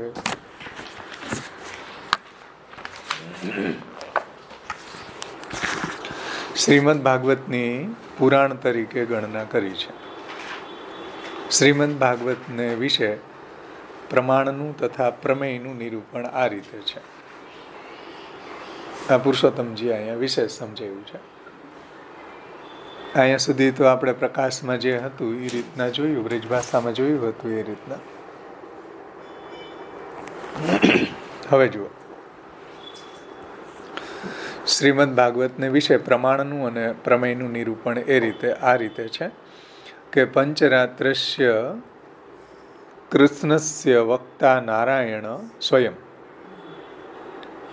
તો પંચરાત્રના વક્તા ભગવાન નારાયણ પોતે છે. અને આ પ્રકારે નિરૂપણ કરેલું હોવાથી યદ્યપિ પંચરાત્ર તંત્રના વક્તા ભગવાન છે, તો પણ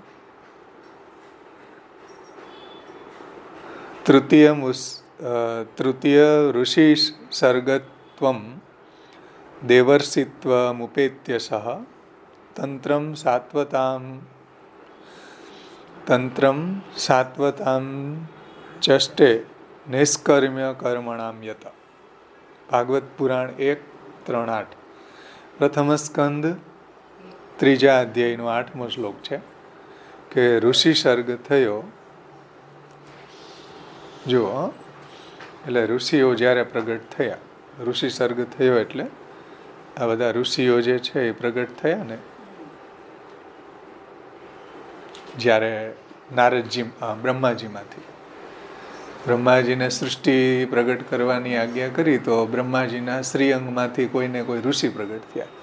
કોઈ અંગૂઠામાંથી ને કોઈ એના પડછાયામાંથી ને કોઈ એના ચરણમાંથી ને કોઈ એના ખોડામાંથી. નારદજી ખોડામાંથી પ્રગટ થયા, બ્રહ્માજીના ખોડામાંથી પ્રગટ થયા.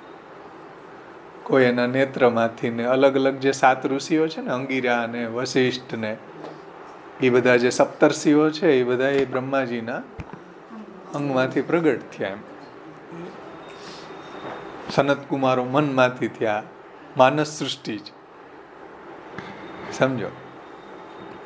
તો ઋષિ સર્ગ થયો ત્યારે તૃતીય દેવર્ષિને પ્રાપ્ત થઈ, એટલે ત્રીજા નારદજી પ્રગટ થયા. એ ભગવદ આવેશવાળા નારદજીએ પંચરાત્ર રૂપી સાત્વત તંત્ર કથ્યું છે.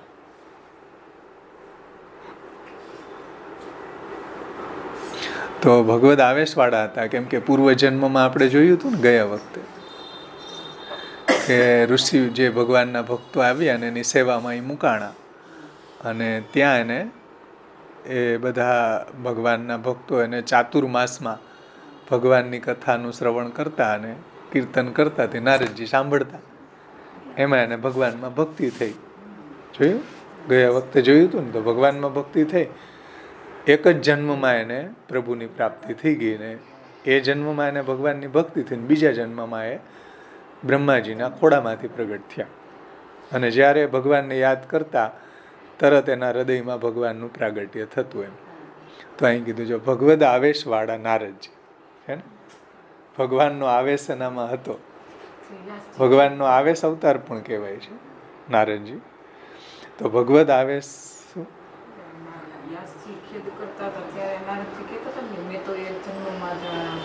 હા, ભાગવતજીના તૃતીય ભાગવતજીનો 4થો ને 5મો અધ્યાય જુઓ. અને થોડું આપણે ગયા વખતે લીધું હતું. પછી એક જ જન્મમાં એને ભગવાનમાં ભક્તિ થઈ, અને બીજા જન્મમાં એને એવો ભગવાનનો આવેશ હતો કે ભગવાનને યાદ કરતા જ એના હૃદયમાં ભગવાનનું પ્રાગટ્ય થઈ જતું. એમ તો એ ભગવદ આવેશવાળા નારદજીએ પંચરાત્ર રૂપી સાત્વત તંત્ર કથ્યું કે જેમાં કહેલી ભગવત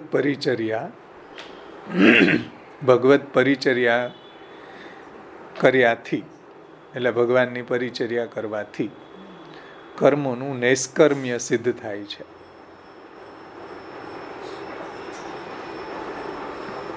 એટલે ભગવદ પરિચર્યા કર્યાથી કર્મોનું નૈષ્કર્મ્ય સિદ્ધ થાય છે. એટલે એને એ કર્મ જે છે એ બંધનરૂપ થતું નથી. આ વાક્ય પ્રમાણે નારદજીને પંચરાત્ર તંત્રના પ્રસિદ્ધ વક્તા કહેવામાં આવે છે. તો આ વાક્ય પ્રમાણે નારદજી છે એ પંચરાત્રના વક્તા છે. અત્ર ભગવદુક્ત પરંપરા છે. અહીંયા પંચરાત્રમાં ભગવદુક્ત પરંપરા છે, એટલે ભગવાને નારદજીને કહ્યું છે. અને નારદજી એ પંચરાત્ર તંત્રના પ્રસિદ્ધ વક્તા છે. પણ જેમ પંચરાત્ર તંત્ર એક નારદજીએ કરેલો સ્વતંત્ર ગ્રંથ છે, પરંતુ પંચરાત્ર તંત્ર જે છે, નારદ પંચરાત્ર છે, એ નારદજીએ કરેલો સ્વતંત્ર ગ્રંથ છે. તેમ શ્રીમદ ભાગવત પણ યદ્યપી ભગવદુક્ત છે. જેમ પંચરાત્ર ભગવદુક્ત છે, નારાયણ દ્વારા કહેવાયું છે, એવી જ રીતના ભાગવત પણ ભગવદુક્ત છે, ભગવાન દ્વારા કહેવાયેલું છે. તો પણ એક વ્યાસજીએ કરેલો સ્વતંત્ર ગ્રંથ થઈ જશે, આવી શંકા થાય કે જેમ નારદજીએ કરેલો સ્વતંત્ર ગ્રંથ પંચરાત્ર છે, એવી રીતના ભગવાન દ્વારા કહેલું હોવાથી ને વેદ વ્યાસજી દ્વારા પ્રગટ થયેલું હોવાથી વેદ વ્યાસજીએ કહેલું આ એક સ્વતંત્ર ગ્રંથ છે. તો એની ગણના તંત્રમાં થશે, પંચરાત્રની અંદર, તંત્રશાસ્ત્રની અંદર.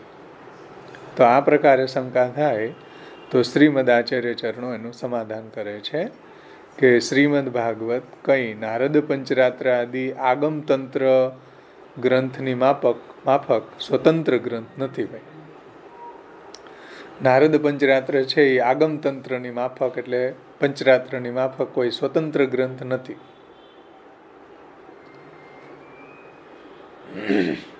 તો શ્રીમદ ભાગવતની ગણના પુરાણ તરીકે કરવી ઘટે છે. પુરાણ તરીકે એની ગણના કરવી યોગ્ય છે. એમાં 3 હેતુ શ્રીમદ આચાર્ય ચરણો આપે છે. કેમ એને પુરાણમાં ગણના કરવી જોઈએ, તંત્રમાં કેમ ગણના ન કરવી જોઈએ, એના 3 હેતુ શ્રીમદ આચાર્ય ચરણો સમજાવે છે. પહેલું આગમતંત્ર ગ્રંથની માફક શ્રીમદ ભાગવતને સ્વતંત્ર ગ્રંથ માનશો તો લોકોનો વિશ્વાસ શ્રીમદ ભાગવતમાં નહીં રહે. સમજો, જો તમે એને તંત્ર કહેશો કે તંત્ર માનશો તો જે લોકોને પુરાણોમાં વિશ્વાસ છે એવો વિશ્વાસ એને ભાગવતમાં નહીં રહે. આ હેતુ ધ્યાનમાં રાખીને શ્રી વ્યાસ અવતારે શ્રીમદ ભાગવતની ગણના પુરાણમાં કરી છે. કેમ કે પુરાણમાં લોકોનો વધારે વિશ્વાસ છે આગમ કરતા. કારણ કે લોકોને આગમ શાસ્ત્ર કરતા અથવા તો તંત્ર ગ્રંથ કરતા પુરાણોમાં અધિક વિશ્વાસ છે, એટલે લોકો વધારે પુરાણોને વાંચે છે. જુઓ ભવેશભાઈ, આ આગમ અને આ જે ભાગવત શાસ્ત્રમાં એમાં ભેદ શું? આગમ એટલે તંત્ર શાસ્ત્ર. એટલે તંત્ર શાસ્ત્ર એટલે શું? કે આ નિયમ જે તમે આગળ બધા કીધા કે બહુ અવાજ આવે છે ને, ઉભા રહ્યો, મીટ કરી દઉં. હા બોલો.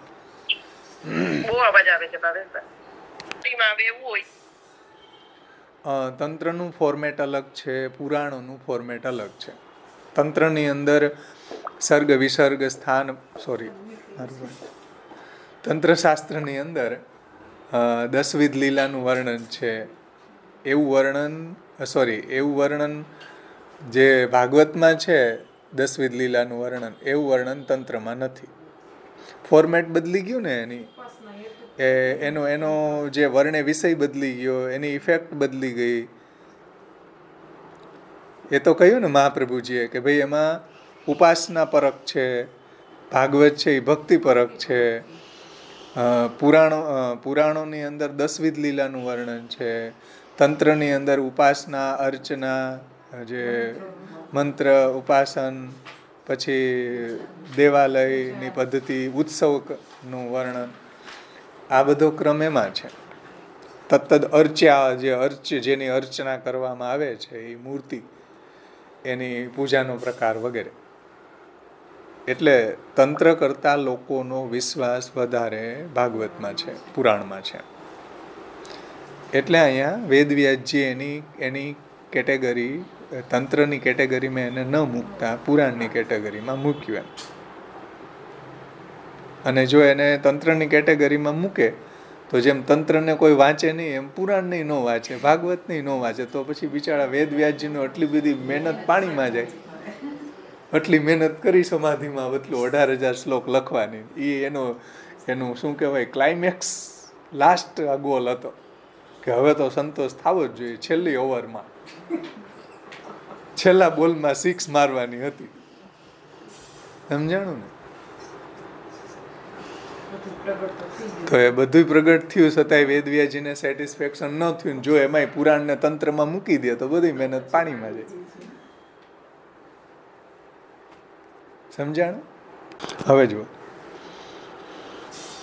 શ્રીમદ ભાગવતને પુરાણ કહેવામાં બીજો હેતુ એ છે કે નારદ પંચરાત્ર તો ખરેખર એક ઉપાસના વિધાયક કરનારો ગ્રંથ છે. એટલે ઉપાસના વિધિનું વર્ણન કરતો ગ્રંથ છે. જ્યારે શ્રીમદ ભાગવત છે એ એક ઉત્તમ ભક્તિ વિધાયક કરનારો ગ્રંથ છે, સ્વતંત્ર ભક્તિ વિધાયક ગ્રંથ છે. સ્વતઃ પુરુષાર્થરૂપ જે ભક્તિ છે, જે ફલરૂપા ભક્તિ છે, એનું વર્ણન કરનારો ગ્રંથ છે. શ્રીમદ ભાગવત ભક્તિ હેતુકમ, અર્થાત શ્રીમદ ભાગવત છે ભક્તિના સાધનોનું કથન કરે છે. પ્રભુનું શ્રવણ કીર્તન છે, પ્રભુનું ભક્તિ છે, ફલરૂપ માનીને કરવી. જે ભાગવતજીમાં કહ્યું ને, વેદ કલ્પતરોર ગલિતમ ફલમ શુકમુખાદ અમૃત દ્રવ સંયુતમ પીબતમ ભાગવતમ રસમાલયમ મુહુરહો રસિકા ભુવિ ભાવુકા. તો એ રીતના ભક્તિના સાધનોનું કથન કરે છે. એટલે ભક્તિ હેતુક છે. ભક્તિ હેતુકમ ઇતિ ભક્તિ સાધના અભિધાયકમ ઇત્યર્થમ. ભક્તિ હેતુકમ એટલે કે ભક્તિના સાધનોનું કથન કરનારો છે. આ બીજું કારણ બતાવ્યું. હવે ત્રીજું, શ્રીમદ ભાગવતમાં ઈશ્વરે એવા ભગવાનની 10 પ્રકારની લીલાનું પ્રતિપાદન કર્યું છે. આમ ભગવાનની 10 લીલાનું પ્રતિપાદન કરવું એ જ પુરાણનું લક્ષણ છે. હે ને? પુરાણનું ફોર્મેટ અને તંત્રનું ફોર્મેટ બદલી ગયા. પુરાણનું લક્ષણ શું?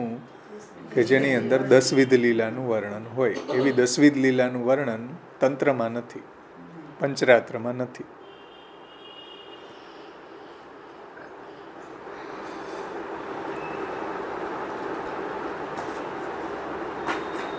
અને જે પુરાણનું લક્ષણ છે તે પણ અત્ર ઘટે છે. એટલે એ પણ અહીંયા સિદ્ધ થાય છે.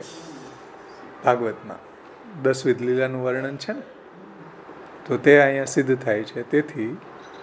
તેથી પણ શ્રીમદ ભાગવતની પુરાણ તરીકે ગણના કરવી ઘટે છે, યોગ્ય છે. આ 10 પ્રકારની ભગવદ્ લીલાનું પ્રયોજન શું? તો કહે છે કે શ્રોતાને તે ભગવદ્ લીલાનું શ્રવણ કર્યાથી તે ભગવદ્ ભાવ પ્રાપ્ત થાય છે, ભગવાનમાં ભક્તિ પ્રાપ્ત થાય છે. અને તે ભગવદ્ ભાવ સિદ્ધ થયે એ શ્રોતાનો કર્મક્ષય થાય છે. અને એમ ભગવદ્ લીલાનું શ્રવણ કરવાથી કર્મનો ક્ષય થઈને શ્રોતાને મોક્ષ પ્રાપ્ત થાય છે. એટલે એના કર્મ છે એનું બેલેન્સ ખતમ થઈ જાય અને ભગવાનની ભક્તિના કારણે એને મોક્ષ થાય છે. આ પ્રકારે શ્રીમદ ભાગવતને વિશે પ્રમાણનું અને પ્રમેયનું વિશેષતઃ કથન કર્યું. આ રીતના પ્રમાણના એંગલથી અને પ્રમેયના એંગલથી બંને રીતે, કેમ કે એ ફલદાન, મોક્ષનું દાન કરવા વાળું છે અને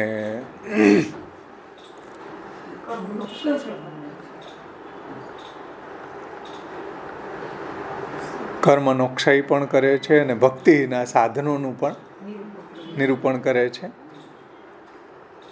ને. તો ભક્તિના સાધનો દ્વારા એને ભગવાનમાં ભક્તિ થાય છે, એનાથી એને કર્મક્ષય થાય છે અને એનાથી એને મોક્ષ થાય છે.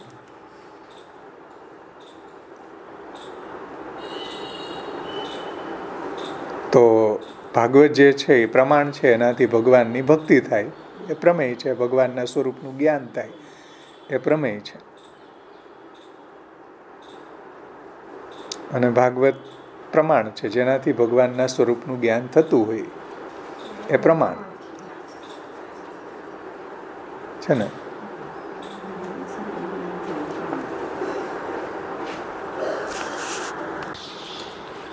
ત્યાર પછીની જે કારિકા છે 66મી કારિકાની ઉત્થાનિકામાં શ્રીમદ આચાર્ય ચરણો આજ્ઞા કરે છે, નનુ પૂર્વ સિદ્ધમ વેદત્વમેવ કુતો ન ઉક્તવાન તત્રાહ સર્વમુક્તિ નિવૃત્ત્યર્થમ.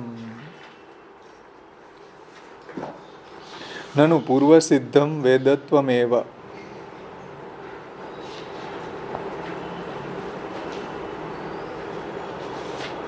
એટલે વેદવ્યાસજીએ શ્રીમદ ભાગવતને ગણના પુરાણમાં કરી, શ્રીમદ ભાગવતને પુરાણ કહ્યું. તો પૂર્વસિદ્ધમ વેદત્વમેવ, એનું પૂર્વસિદ્ધ વેદરૂપપણું કેમ ન કહ્યું? જે આપણે પૂર્વમાં જોયું હતું ને કે ભાઈ એની વેદરૂપતા છે, વેદનો જ વિસ્તાર છે વગેરે. તો પૂર્વસિદ્ધ વેદરૂપપણું એને કેમ ન કહ્યું? એટલે વેદની કેટેગરીમાં પુરાણને કેમ ન મૂક્યું એમ. વેદનો જો જે વેદમાં જ જે ગુહ્ય ઉપદેશ હતો એ પુરાણની અંદર પ્રગટ કર્યો, ભાગવતમાં કર્યો. જે આપણે જોયું હતું ને ભાગવતોદિતમ. ક્યાં ગયો એ કારિકા? હા, જો ગોપ્યો હિ ધર્મસ્તુ વેદે મુખ્ય તયોદિત છે ને. જે વેદની અંદર ગુહ્ય ઉપદેશ આપેલો છે એ ગુહ્ય ઉપદેશ ભાગવતમાં પ્રગટ થયો ને. તો પછી તમે ભાગવતને વેદની કેટેગરીમાં કેમ ન મૂક્યું? સમજો, નનુ પૂર્વસિદ્ધમ વેદત્વમેવ કુતો ન ઉક્તવાન તત્રાહુ સર્વમુક્તિ નિવૃત્ત્યર્થમ. શંકા સમજાણી? વેદવ્યાસજીએ ભાગવતને પુરાણની કેટેગરીમાં મૂક્યું, બરાબર. અને પૂર્વમાં આપણે જોયું ને કે ભાઈ ભાગવતનું જે ગૂઢ તત્વ હતું એ વેદમાં પ્રગટ કર્યું, એમ કહ્યું ને. તો પછી પૂર્વસિદ્ધ વેદરૂપપણું કેમ ન કહ્યું? એટલે પૂર્વસિદ્ધ વેદરૂપપણું કેમ ન કહ્યું? એટલે કે પુરાણ આ ભાગવતને વેદની કેટેગરીમાં કેમ ન મૂક્યું? પૂર્વસિદ્ધમ વેદત્વમેવ કુતો ન ઉક્તવાન, પુરાણની કેટેગરીમાં કેમ મૂક્યું? વેદની કેટેગરીમાં કેમ ન મૂક્યું? એટલો ઉત્કર્ષ જો ભાગવતનો હોય તો એને વેદની કેટેગરીમાં મૂકવું જોઈએ ને. એના જવાબમાં શ્રીમદ આચાર્ય ચરણો 66મો શ્લોક કહે છે, આપણે એનો પાઠ કરશું. સર્વમુક્તિનિવૃત્ત્યર્થમ વેદત્વમ તસ્ય નોક્તવાન વેદકર્તૃવચસ્ત્વાદ્ધિ સતામ સર્વમ ભવિષ્યતિ. જો સર્વમુક્તિનિવૃત્ત્યર્થમ વેદત્વમ તસ્ય નોક્તવાન, ન ઉક્તવાન સંધિ છે, ન ઉક્તવાન વેદકર્તૃવચસ્ત્વાદ્ધિ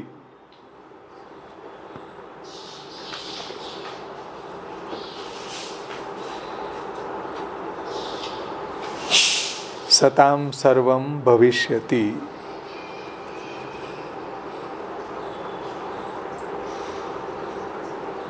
વેદકર્તૃવચઃ ત્વાત્હિ સતામ સર્વમ ભવિષ્યતિ. એટલે વેદ જે છે સર્વજીવની મુક્તિનું નિવારણ કરે છે.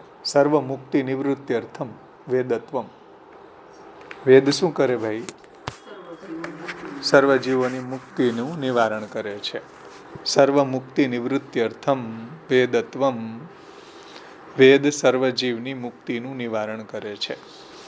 તસ્ય ન ઉક્તવાન. તેથી વ્યાસજીએ ભાગવતને વેદની કેટેગરીમાં ન મૂક્યું, અથવા તો વેદ એવું નામ ન આપ્યું. તસ્ય ન ઉક્તવાન.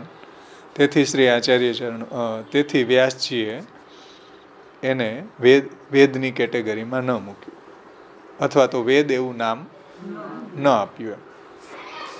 વેદ કર્તૃવચસ્ત્વાધિ.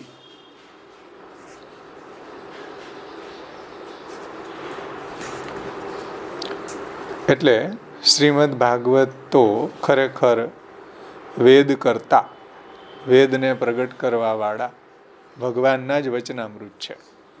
વેદ કર્તૃત્વ વચસ્ત્વાત હિ યાની ખરેખર વેદના કરતા, વેદ કર્તૃ એટલે વેદના કરતા ભગવાનના જ વચનામૃત છે.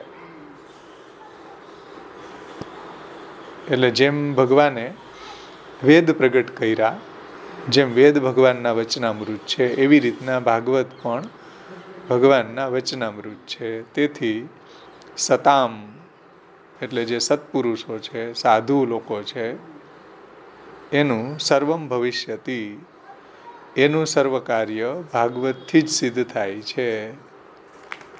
સમજણ? તેથી સાધુ લોકોનું સર્વ કાર્ય ભાગવતથી જ સિદ્ધ થાય છે. સતામ સર્વમ ભવિષ્યતિ. સતામ યાની સત્પુરુષો, ભક્તો, સાધુ પુરુષો, એનું સર્વ કાર્ય, સર્વમ યાની એનું સર્વ કાર્ય એટલે એને ફલની પ્રાપ્તિ ભવિષ્યતિ ભગવાનથી જ થાય છે, ભાગવતથી જ થાય છે. થયું બધાને? શ્લોકનો અર્થ સમજાઈ ગયો? બોલો જી. તો હવે વ્રજ ભાષામાં આપણે જોઈ લે વ્યાખ્યાન, પછી આપણે આવરણ ભંગ લેશું. વ્રજ ભાષામાં यहाँ शंका होत है, जो व्यास जी ने श्रीमद् भागवत को पुराण कहो, वेद क्यों नहीं कहो? એટલે એને પુરાણની કેટેગરીમાં કેમ મૂક્યું, વેદની કેટેગરીમાં કેમ ન મૂક્યું? વેદ તો બહુ ઊંચી કેટેગરી છે. પ્રમાણ વ્યવસ્થામાં વેદની કેટેગરી ફર્સ્ટ છે. સમજ્યા ને? તો પછી આટલું મહાત્મ્ય જો ભાગવત પુરાણનું હોય તો એને વેદની કેટેગરીમાં રાખવું હતું ને. શા માટે એને પુરાણની કેટેગરીમાં મૂક્યું? એમ શ્રી આચાર્ય ચરણો એનો જવાબ આપે છે કે વેદ કો સાર રૂપ ભાગવત है. જે ભાગવત છે એ તો વેદનું પાકેલું ફલ છે, વેદનો સાર છે. એવું ભાગવતજીમાં કહ્યું છે કે વેદ કલ્પતરોર ગલિતમ ફલમ.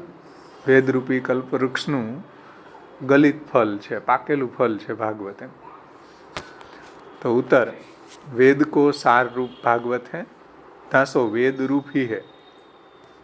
એટલે વેદનું સારરૂપ ભાગવત હોવાથી એની વેદરૂપતા જ છે. અને પૂર્વમાં પણ આપણે શરૂઆતમાં જે પુરાણ પ્રકરણ શરૂ થયું ત્યાં પણ આ વાત સમજી ગયા કે ભાઈ વેદનો જ વિસ્તાર પુરાણોમાં પ્રગટ થયો છે. તો વેદ કો સાર રૂપ ભાગવત है, तासो वेद रूप ही है, परंतु व्यास जी या विषय में संकोच कर गए हैं. એટલે આ વિષયમાં સંકોચ કરી દીધો. સંકોચ શું કર્યો કે એને પુરાણની કેટેગરીમાં મૂક્યું, વેદની કેટેગરીમાં ન મૂક્યું. એ સંકોચ.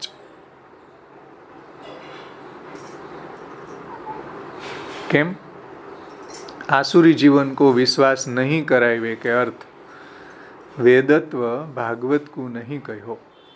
એટલે આસુરી જીવો જે છે એનો વિશ્વાસ વેદમાં છે. વૈદિક ધર્મોનો યજ્ઞ યાગાદિક છે એ આસુરી જીવો એ કરતા હોય ને. એટલે આસુરી જીવન કો વિશ્વાસ નહીં કરાવે કે અર્થ આસુરી જીવો જે છે એનો પુરાણમાં વિશ્વાસ નથી, વેદમાં છે. સમજો. આસુરી જીવોને એવું છે કે વેદથી જ ઉદ્ધાર થાય, પુરાણથી ન થાય એમ. એટલે આસુરી જીવન કો વિશ્વાસ નહીં કરાવે કે અર્થ વેદત્વ ભાગવત કો નહીં કહ્યો, એટલા માટે ભાગવતને વેદ નહીં કહેતા, પુરાણની કેટેગરીમાં મૂક્યું એમ. કેમ કે આસુરી જીવો જે છે એનો ઉદ્ધાર નથી કરવો, અને આસુરી જીવોનો વિશ્વાસ વેદમાં છે, પુરાણોમાં નથી. અને વેદથી કાંઈ ઉદ્ધાર થવાનો નથી, અને પુરાણમાં એને વિશ્વાસ નથી. એટલે બાય ડિફોલ્ટ આસુરી જીવો નીકળી ગયા. समझो. तो आसुरी जीवन को विश्वास पुराणन में नहीं है, वेद में. तो विश्वास नहीं होवे के अर्थ वेदत्व भागवत को नहीं कहो, क्योंकि आसुरन को सन्मार्ग सो निवृत्त करनो है. आसुरन को सन्मार्ग सो निवृत्त करनो बुद्धावतार को कार्य है. એટલે આસુરી જીવો જે છે એ પણ સન્માર્ગમાં ઘૂસી ગયા, એ પણ સન્માર્ગનું અનુકરણ કરવા લાગી ગયા. આસુરી જીવો છે એ પણ વૈદિક યજ્ઞ કરવા લાગી ગયા. હવે ભગવાનને ઉદ્ધાર તો કરવો નથી ને આ આસુરી જીવો અહીંયા સન્માર્ગમાં ઘૂસી ગયા, તો એને કાઢવા કેમ? જેમ આપણે બ્રહ્મ સંબંધ લઈ લઈને પુષ્ટિ માર્ગમાં બધા ઘૂસી ગયા આસુરી જીવો, હવે શું કરવું? હવે બધા અહીં ઉધમ કરે, કોઈ ઈંડોળા લખાવે 5,000 ને 10,000 ને 20,000 ને, કોઈ રાજભોગ કરાવે ને, કોઈ કથાને વેચે ને, કોઈ ઠાકોરજીને વેચે ને, આ બધા આસુરી જીવો આમાં ઘૂસી ગયા પુષ્ટિ માર્ગમાં. હવે શું કરવું?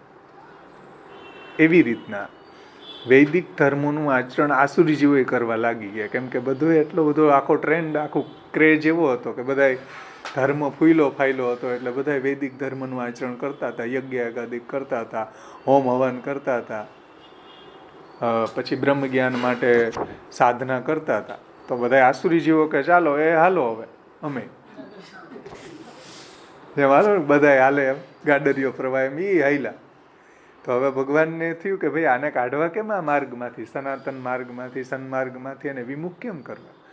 એટલે ભગવાન બુદ્ધ પ્રગટ થયા, અને બુદ્ધ ભગવાને વેદ નિંદા કરી, વેદના ધર્મોની નિંદા કરી. એટલે આ બધા એમાંથી નીકળી ગઈ કચરાપટ્ટી બધી. સમજો. તો એ વાત અહીંયા સમજાવે છે, જે મહાપ્રભુજીએ શાસ્ત્રાર્થ પ્રકરણમાં આપણને સમજાવ્યું હતું ને, બુદ્ધા અવતારે ત્વધુના હરો તદ વસગાસુરા નાના મતાની વિપ્રેશુ ભૂતવા કુર્વંતી મોહનમ. યાદ કરો કે બુદ્ધાવતાર લઈને ભગવાને બુદ્ધાવતારે ત્વધુના હરો તદ વસગાસુરા, અને એને જે વસ જે બધા દેવતાઓ હતા એ બ્રાહ્મણ કુલમાં જન્મા,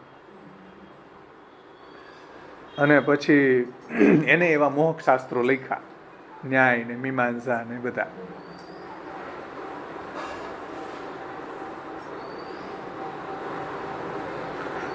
તદ વસગા નાના મતાની વિપ્રેશુ ભૂતવા કુર્વંતી મોહનમ. અનેક મતો પ્રગટ થઈ ગયા અને બધા મોહ પામી ગયા, જે મહાપ્રભુજીએ શાસ્ત્ર પ્રકરણમાં આ વાત સમજાવી. તો એ જ વાત અહીંયા જુઓ કે આસુરન કુ સન્માર્ગ સો નિવૃત્ત કરનો બુદ્ધાવતાર કો કાર્ય है. આસુરી જીવોને વેદ માર્ગમાંથી કાઢવા એ બુદ્ધ અવતારનું કાર્ય છે. સો વ્યાસજીને પહેલે સો ही કિયો है. એટલે વેદ વ્યાસજીએ આ પહેલાથી જ આ બધું પાણી પહેલા પાર બાંધી દીધી કે બુદ્ધ અવતાર પ્રગટ થશે. કેમ કે વેદ વ્યાસજી તો દ્વાપરમાં પ્રગટ થયા, બુદ્ધ અવતાર તો કલિયુગમાં પ્રગટ થયા. એટલે આગળ જતા ભગવાન બુદ્ધ છે વેદનું ખંડન કરશે, વેદને દૂષિત કરશે. વેદને દૂષિત એટલા માટે કરશે કે આસુરી જીવો વેદ માર્ગમાં ઘૂસી ગયા, એને એમાંથી કાઢવા માટે વેદને દૂષિત કરશે. પુરાણમાં તો એનો રસ હશે જ નહીં, પુરાણમાં તો બુદ્ધને વિશ્વાસ નથી, પુરાણનું ખંડન નહીં કરે. કેમ કે આસુરી જીવોને પુરાણમાં ક્યાં વિશ્વાસ છે? વેદમાં વિશ્વાસ છે. એટલે વેદમાં ભરાણા બધા ભેગા થયા ત્યાં. હવે એને કાઢવા કેમ? એટલે ભગવાન બુદ્ધ અવતાર ધારણ કર્યો ને વેદ નિંદા કરી. સમજો. અને એને કારણે બધા આસુરી જીવો જે બધા કચરાપટ્ટી હતી એમાંથી નીકળી ગઈ. એટલે વેદ વ્યાસજીએ વેદમાં ગણના ન કરી ભાગવતની. જો ભાગવતની ગણના વેદમાં કરે તો વેદનું બુદ્ધ ભગવાન ખંડન કરે. સમજણ? એટલા માટે એટલે આપણે અષ્ટપદીમાં આવે ને, નિંદસી યજ્ઞ વિધેરહ હર શ્રુતિ જાતમ એમ કરીને છે ને. સહૃદય હૃદયમ દર્શિત પશુઘાતમ બુદ્ધ શરીરમ આવે ને, જય જગદીશ હરે કેશવ ધ્રુત હરિ બુદ્ધ શરીરમ જય જગદીશ હરે. તો જુઓ ને, નિંદસી યજ્ઞ, યજ્ઞોની નિંદા કરી. બુદ્ધ ભગવાને પ્રગટ થઈને વૈદિક સાધનોની નિંદા કરી. કેમ નિંદા કરી? આસુરી જીવોને વૈદિક માર્ગથી વિમુખ કરવા માટે.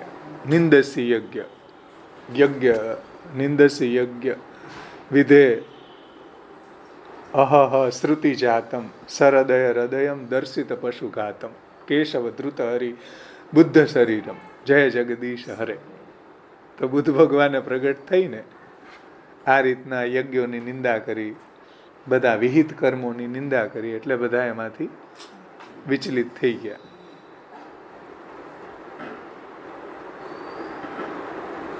અને યજ્ઞની અંદર થવાવાળી જે પશુ હિંસા વગેરે જે છે એની બધાની નિંદા કરી, એટલે બધા વેદના માર્ગથી આ બધા આસુરી જીવો વિમુખ થઈ ગયા. કેમ કે એને મુક્ત નથી કરવા. તો આસુરી જીવન કો વિશ્વાસ પુરાણ में नहीं है, वेद में है. એટલા માટે વેદ વ્યાસજીએ પૂર્વમાં જ આ બધું જે ફ્યુચરમાં થવાનું હતું, ભવિષ્યમાં થવાનું હતું, એને જ્ઞાન હતું, જ્ઞાન અવતાર હતા. એટલે એને ભાગવતને વેદની કેટેગરીમાં ન મૂક્યું, પુરાણની કેટેગરીમાં મૂક્યું. બરાબર? જો હવે, क्योंकि आसुरन को सन्मार्ग सो निवृत्त करनो बुद्ध अवतार को कार्य है, सो व्यास जी ने पहले सो ही कियो है ने. पहला ज आ बधुं एने करी राख्युं कि भाई पुराणनी केटेगरीमां मूक्युं અને વેદની કેટેગરીમાં ભાગવતને ન મૂક્યું. दूसरो प्रयोजन ये है, जो भागवत को वेद रूप मानते तो बुद्ध अवतार ने वेद को खंडन किया, એટલે વેદ નિંદા કરી. निंदसी यज्ञ. तो बुद्ध अवतार ने वेद को खंडन कियो, तामे भागवत को खंडन हो जातो. जो भागवत ने वेदनी केटेगरी में मूक्यु होत तो बुद्ध अवतारे वेदनु खंडन कर्યું तो बाय डिफॉल्ट भागवतनु खंडन थई जात ने. और तथा भागवत की वेद में गणना होती तो वेद सो जैसे सबकी मुक्ति नहीं होती. आ मुक्तिमय संकोच है वेद में. केम के वेद नी अंदर ब्राह्मण, क्षत्रिय ने वैश्य इन तीनों वर्णन की ही मुक्ति होवे हैं. ऐसे भागवत से सबन की मुक्ति नहीं होती. तो वही भागवत ने जो वेदनी केटेगरी में मूक्યું હોત તો ત્રૈવર્ણિકોની મુક્તિ થાત ભાગવતથી. પણ ભાગવતથી જે સર્વોદ્ધારકતા છે ભાગવતની ન રહેત. ભાગવત જે કિરાત, હુણાંદ્ર, પુલિંદ, પુલકશા, આભીર, કંકા, યવના, ખસાદયા, યન્ય ચ પાપા તદુપાશ્રયાશ્રયા શુદ્ધ્યંતિ તસ્મે પ્રભુ વૈષ્ણવે નમઃ. કિરાત, હુણિન્દ્ર, પુલિંદ, પુલકશા, ભીલ, યવન, આવા બધાય બટાલિયન જે પંચમ વર્ણના હતા, એ જો ભગવાનનો આશ્રય કરે, ભગવાનની શરણાગતિ કરે, ભગવાનની ભક્તિ કરે તો એ શુદ્ધ્યંતિ તસ્મે પ્રભુ વૈષ્ણવે નમઃ, એ પણ શુદ્ધ થઈ જાય, એ પણ મોક્ષ મેળવી લે. એવા ભગવાનને હું વંદન કરું, સુખદેવજી કહે છે. તો આવા પંચમ વર્ણનો ઉદ્ધાર ભાગવતથી થાય. હવે જો એને વેદની કેટેગરીમાં મૂક્યું હોત તો ત્રૈવર્ણિકોનો જ ઉદ્ધાર થાય. સ્ત્રી શૂદ્રનો તો વારો જ ન આવે. સ્ત્રી શૂદ્રનો તો ઉદ્ધાર જ ન થાય. કે પુરાણ જે છે, ભાગવત પુરાણ છે ને વેદની કેટેગરીમાં ન મૂકવાનું બીજું કારણ શું? કે વેદ જે છે ત્રૈવર્ણિકોનો જ ઉદ્ધાર કરે છે, સર્વોદ્ધારક નથી. એવી રીતના ભાગવત પણ ત્રૈવર્ણિકોનો જ ઉદ્ધાર કરે, સર્વનો ઉદ્ધાર, સર્વોદ્ધારકતા એની ન રહે. સમજમાં આવ્યું ને?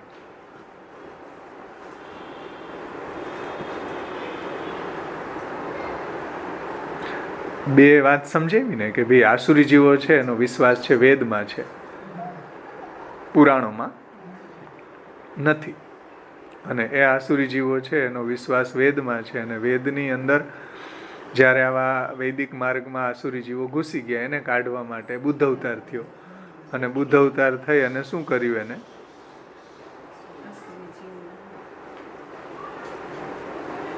આસુરી જીવોને વેદ માર્ગથી નિવૃત્ત કર્યા અને વેદ નિંદા કરી, વેદનું ખંડન કર્યું. જો ભાગવતને વેદની કેટેગરીમાં મૂક્યું હોત તો ભાગવતનું ખંડન થઈ જાય. સમજણ? અને બીજું, વેદ છે એ ઉદ્ધારમાં સંકુચિત છે, ત્રૈવર્ણિકોનો જ ઉદ્ધાર કરે છે. ભાગવત છે એ સર્વોદ્ધારક છે. બરાબર? આગળ હવે જુઓ. तहाँ भागवत को वेद रूप नहीं मानोगे तो दैवी जीवन को हूँ भागवत में विश्वास नहीं होएगो, ऐसी शंका नहीं करनी. તો પછી કોઈ એવો અહીંયા આર્ગ્યુમેન્ટ કરે, કોઈ એવી પૂર્વ પક્ષ કરે કે ભાઈ જો તમે એને વેદરૂપ નહીં માનો તો પછી દૈવી જીવો છે એને એમાં વિશ્વાસ નહીં રહે. भागवत को वेदरूप नहीं मानोगे तो दैवी जीवन को हूँ भागवत में विश्वास नहीं रहेगो, ये शंका नहीं करनी, क्योंकि वेद के कर्ता जो भगवान है उन्हीं को वचन भागवत है. જેમ વેદ જે છે ભગવાનના નિશ્વાસ રૂપ છે, વેદ જે છે એના કરતા ભગવાન છે, એવી રીતના ભાગવતના કરતા પણ ભગવાન જ છે. તાસો સજ્જન કો તો ભાગવત સો હી સબ સિદ્ધ હોઈ જાય ગો. એટલે જે સત્પુરુષ છે, જે ભગવાનના ભક્તો છે, જે સજ્જન છે એને તો ભાગવતથી જ એનું બધું કાર્ય સરી જશે, ભાગવતથી જ એને ભગવાનની પ્રાપ્તિ થઈ જશે એમ. એટલે એને વિશ્વાસ છે ભાગવતમાં એમ, કેમ કે ભગવતોદિત છે. જેમ વેદ ભગવતોદિત છે એટલે ભગવાન દ્વારા પ્રગટ થયેલા, એવી રીતના ભાગવત પણ ભગવાન દ્વારા પ્રગટ થયું છે. એટલા માટે વેદવ્યાસજીએ ભાગવતને વેદની કેટેગરીમાં નહીં મૂકતા પુરાણની કેટેગરીમાં મૂકેલું છે. ચલો હવે આવરણ ભંગ જોઈએ. સમજમાં આવી ગયું શ્લોક અર્થ વ્રજભાષામાંથી. હવે આપણે પુરુષોત્તમજી આપણને જે રીતે સમજાવે એને આપણે જોઈએ ગુજરાતીમાં. આવરણ ભંગમાં હવે શ્રીમદ ભાગવતને વિશે વ્યાસ અવતારે વેદ સંજ્ઞા સંકોચ કેમ કર્યો, વેદ સંજ્ઞાનો સંકોચ કેમ કર્યો, એટલે સીમિત જ કેમ રાખી એમ વેદ સુધી. ભાગવતને વેદની કેટેગરીમાં કેમ ન માન્યું એમ. એટલે સંજ્ઞા સંકોચ, વેદ સંજ્ઞા કો સંકોચ કેમ કર્યો, તથા પુરાણાર્થતા કેમ કહી, એટલે એને પુરાણની કેટેગરીમાં કેમ મૂક્યું. તો શ્રી આચાર્ય ચરણો કહે છે કે શ્રીમદ ભાગવતમાં વેદનો સાર ઉદ્ધૃત કરેલો છે, તારવેલો, એટલે એમાં વર્ણન કર્યો છે, વેદનો સાર જ એમાં પ્રગટ કર્યો છે.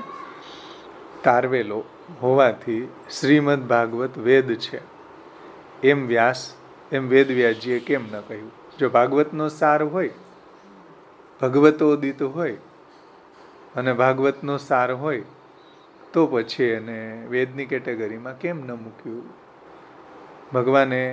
ભગવાનને વિશે ભાગવતને વિશે વ્યાસે પૂર્વસિદ્ધ વેદત્વ જ કેમ ન કહ્યું. આ શંકા થાય તો શ્રીમદ આચાર્ય ચરણો એનું સમાધાન કરતા કહે છે કે સર્વ મુક્તિ નિવૃત્તિ અર્થમ ઇતિ.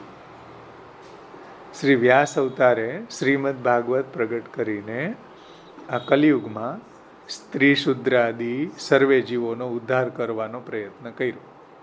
કે બધા સ્ત્રી શુદ્ર જે બી છે, મામહી પાર્થ વ્યપાશ્રિત્ય તે પીસ્યુ પાપયોનય સ્ત્રીઓ વૈશ્યો તથા શુદ્રો તે પિયાંતિ પરામગતિ.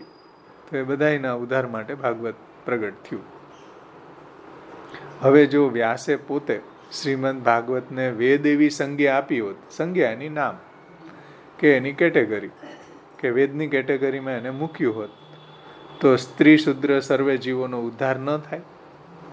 કેમ કે વેદ ત્રૈવર્ણિકોનો જ ઉદ્ધાર કરે છે, સ્ત્રી શુદ્રનો ઉદ્ધાર કરતું નથી. તો સ્ત્રી શુદ્રનો ઉદ્ધાર ન થાત, કારણ કે વેદ તો ત્રૈવર્ણિકોની જ મુક્તિ કહે છે.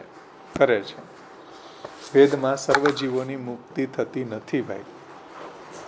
વેદ જે છે એમાં સર્વ જીવોની મુક્તિ નથી થતી. બરાબર. વેદ માર્ગ સર્વ મુક્તિ નિવારે છે. એટલે વેદ માર્ગ જે છે એ બધાની મુક્તિનું પારણ કરે છે, એટલે થવા ન દે એમ. એટલે એમાં બધાની મુક્તિ ન થાય વેદથી. સર્વ જીવોની મુક્તિને નિવૃત્તિ કરે છે. એટલે કે સર્વ જીવોની મુક્તિ વેદથી થતી નથી. એમાં એ બાધ કરે એવું વેદત્વ. એટલે વેદ એવું નામ શ્રી ભાગવતને વિશે વ્યાસ અવતારે નિરૂપિત કર્યું નથી. બરાબર.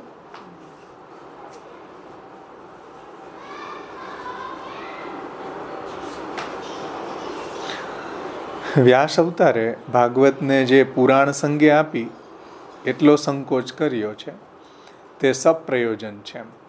એટલે એને વેદ સંજ્ઞા ન આપતા પુરાણ સંજ્ઞા આપી એવો જે સંકોચ કર્યો એ સપ્રયોજક કર્યો છે, એમ જાણી જોઈને કર્યો છે. સમજો, પ્રયોજન સાથે કરેલો છે કે ભાઈ એમાં વેદ વ્યાસજીનું કંઈક પ્રયોજન છે. નહીંતર વેદ વ્યાસજી તો આપી શકતા હતા ને સંજ્ઞાને કે ભાઈ આ વેદ જ છે. જેમ મેં વેદના 4 ભાગ કર્યા એમાં આ જે ભાગવત છે એ પણ વેદનો જ વિસ્તાર છે ને એ વેદ જ છે એવું કહી શકતા હતા. પણ એવી સંજ્ઞા એને ન આપી. એ પ્રયોજન એમાં કંઈક વેદ વ્યાસજીનું ગૂઢ પ્રયોજન છે. શું? પહેલું, અગ્રે થનારા બુદ્ધાવતારની કાર્યસિદ્ધિને અર્થે શ્રીમદ ભાગવતનું ખંડન કરવામાં બુદ્ધની આસ્થા ન થાય એ અર્થે વ્યાસ અવતારે શ્રીમદ ભાગવતને વિશે વેદત્વ કથ્યું નથી. કેમ? કેમ કે બુદ્ધ અવતાર જે છે એને ભાગવતમાં વિશ્વાસ નથી, પુરાણ શાસ્ત્રમાં વિશ્વાસ નથી. કેમ કે એમ માને છે કે ભાગવતમાં માત્ર પુરાણનો અર્થ છે, ભાગવત વેદ નથી. એટલે ભાગવત વેદ નથી એટલે ભાગવતનું ખંડન કરવાની આવશ્યકતા નથી. એ બુદ્ધનો અભિગમ હતો. ભગવાન બુદ્ધનો અભિગમ શું હતો? બોલો. કે પુરાણમાં ભાગવતમાં એને વિશ્વાસ નથી. એટલે અહીંયા વેદવ્યાસજીએ ભાગવતને પુરાણ સંજ્ઞા આપી, વેદ સંજ્ઞા કેમ ન આપી? તો એનું કારણ એ હતું કે બુદ્ધ ભગવાનને પુરાણ શાસ્ત્રમાં વિશ્વાસ ન હતો. પહેલું. પછી ભાગવતમાં માત્ર પુરાણનો જ અર્થ છે અને ભાગવત છે વેદ નથી, એટલે એનું ખંડન કરવાની આવશ્યકતા નથી. એવું બુદ્ધનો અભિગમ હતો. બુદ્ધનો અભિગમ શું હતો? હા, પુરાણોની અંદર એને વિશ્વાસ ન હતો, એને વેદમાં વિશ્વાસ હતો. અને ભાગવત છે એ વેદ નથી, એટલે એનું ખંડન કરવાની આવશ્યકતા પણ નથી બુદ્ધને માટે. સમજાણું ને?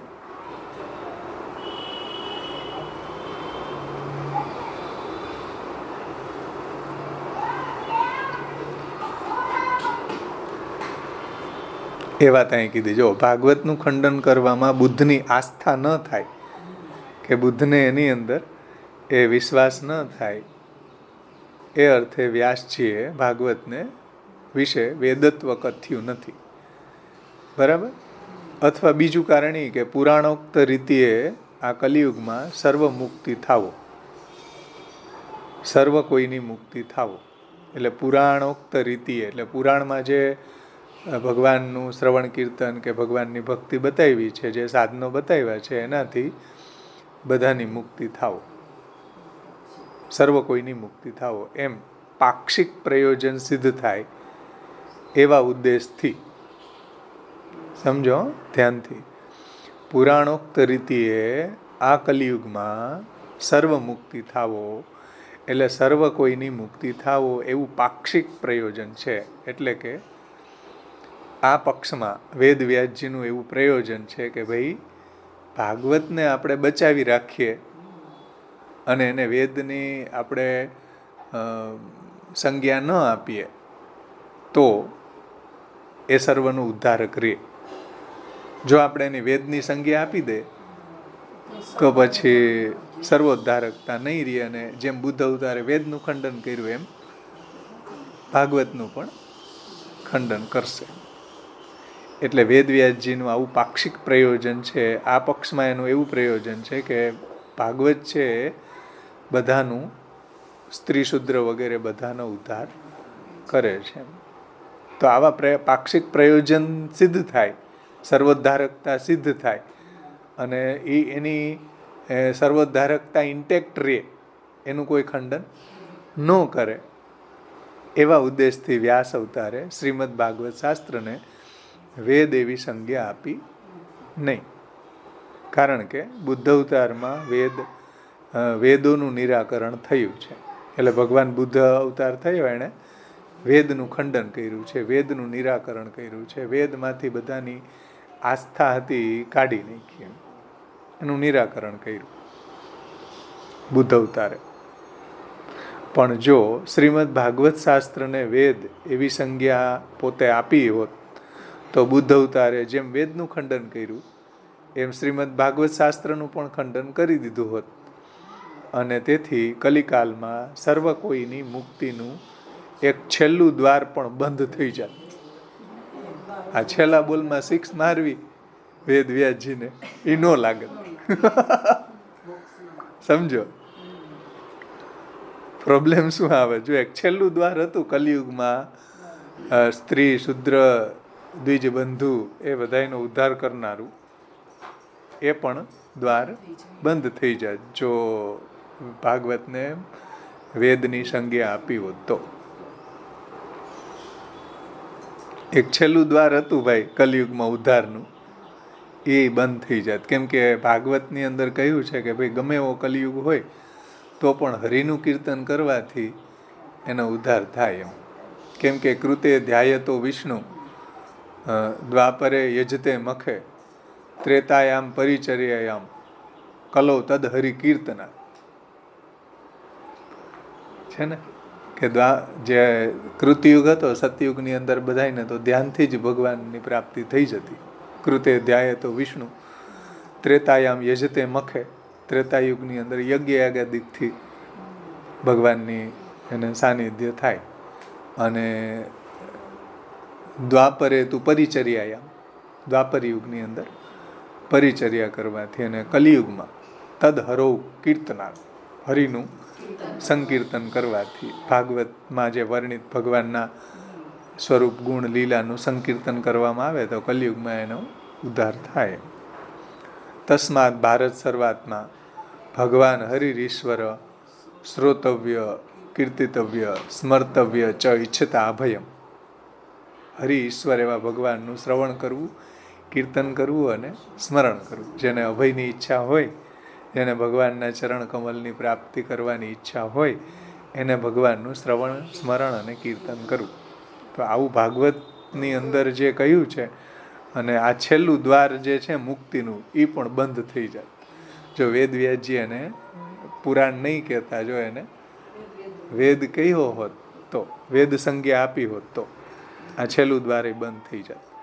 આથી શ્રીમદ ભાગવત શાસ્ત્ર ભલે પુરાણાર્થ તરીકે રહે, ભલે એની કેટેગરી ભાગવતથી નીચી રહે, વેદથી નીચી રહે ભલે રહે.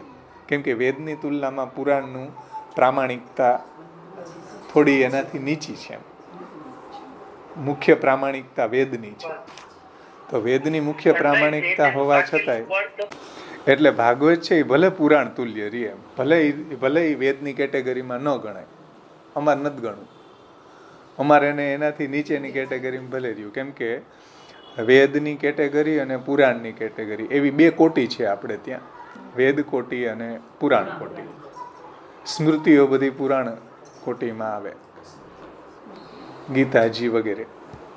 તો એમાં પ્રામાણ્યના એંગલથી વેદનું પ્રામાણ્ય બલિષ્ઠ છે.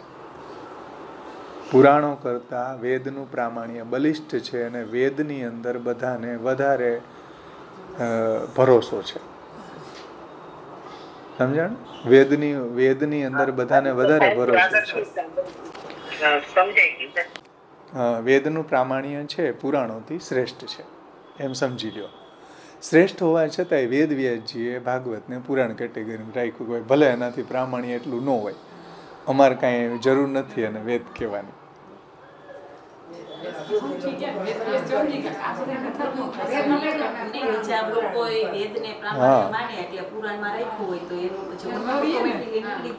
પુરાણને બચાવવા માટે.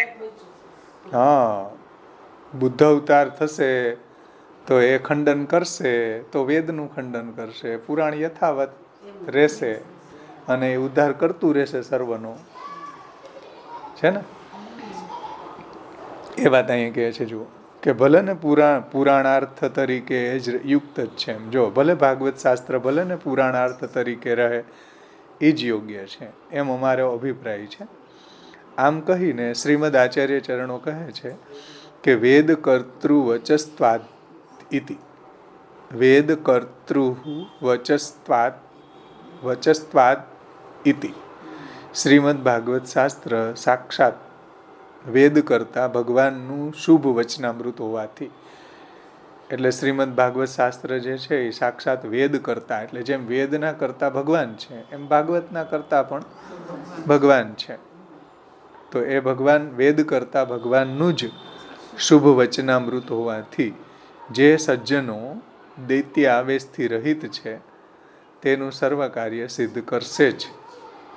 સમજો, જે સજ્જનો દૈત્ય આવેશથી રહિત છે એને નીચેથી ત્રીજી લાઈનમાં સમજાવ્યું. જુઓ, આમાં ફૂટનોટમાં જુઓ, ન્યાયની વિવેચના કરી છે. એટલે જે સજ્જનો દૈત્ય આવેશથી રહિત છે એમનું સર્વ કાર્ય સિદ્ધ કરશે જ, અને તેથી ભાગવતને વિશે લોકોની આસ્થા તો રહેશે જ. એમાં દૈત્ય આવેશથી જે રહિત એનું તાત્પર્ય એવું છે કે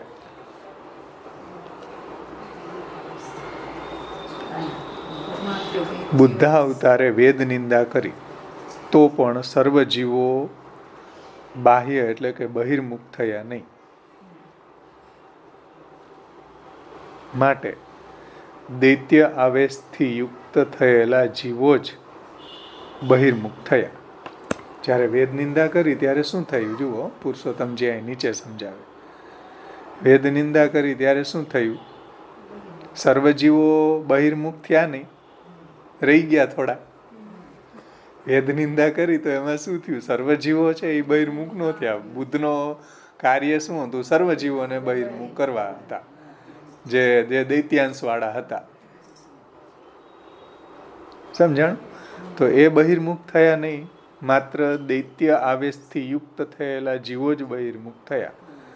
તેથી દૈત્ય આવેશથી ભરેલા જીવોને શ્રીમદ ભાગવતમાં વિશ્વાસ ન હોય તો પણ જે જીવો સાધુ છે,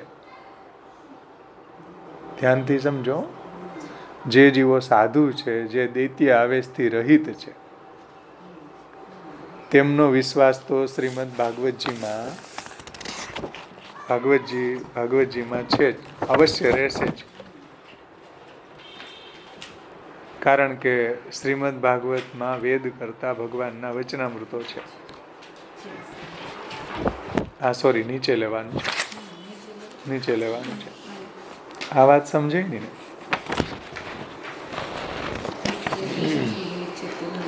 એટલે દૈત્ય આવેશથી યુક્ત થયેલા જીવો જ બહિર્મુખ થયા.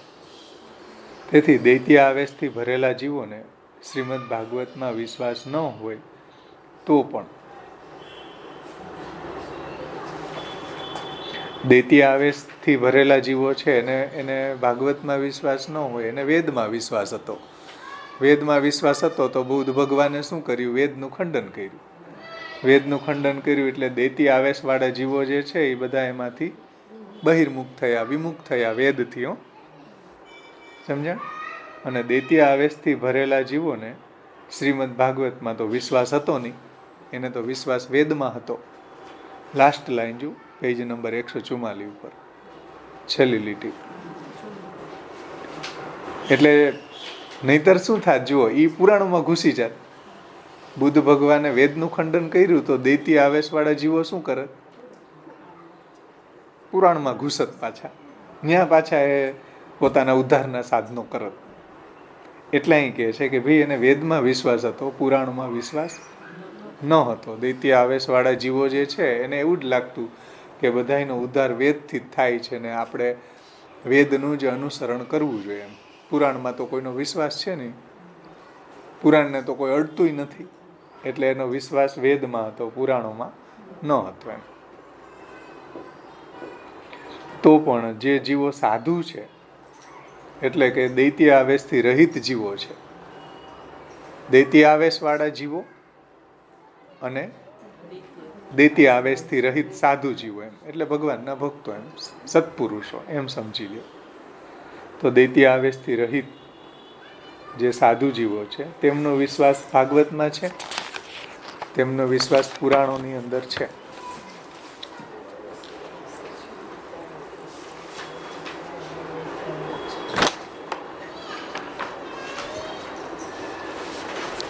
જો તેમનો વિશ્વાસ તો શ્રીમદ ભાગવતમાં અવશ્ય રહેશે જ, કારણ કે શ્રીમદ ભાગવતમાં વેદ કરતા ભગવાનના વચનામૃત છે. હવે સમજાણું, દૈત્ય આવેશથી રહિત જે છે એનો વિશ્વાસ ભાગવતમાં રહેશે જ, કેમ કે એ ભગવાનના વચનામૃત છે. જે દૈત્ય આવેશવાળા હશે એનો વિશ્વાસ ભાગવતમાં નથી. એટલે પ્રકાશમાં મહાપ્રભુજી આ શબ્દ મૂક્યો કે દૈત્ય આવેશ રહિતા નામ સતામ છે ને.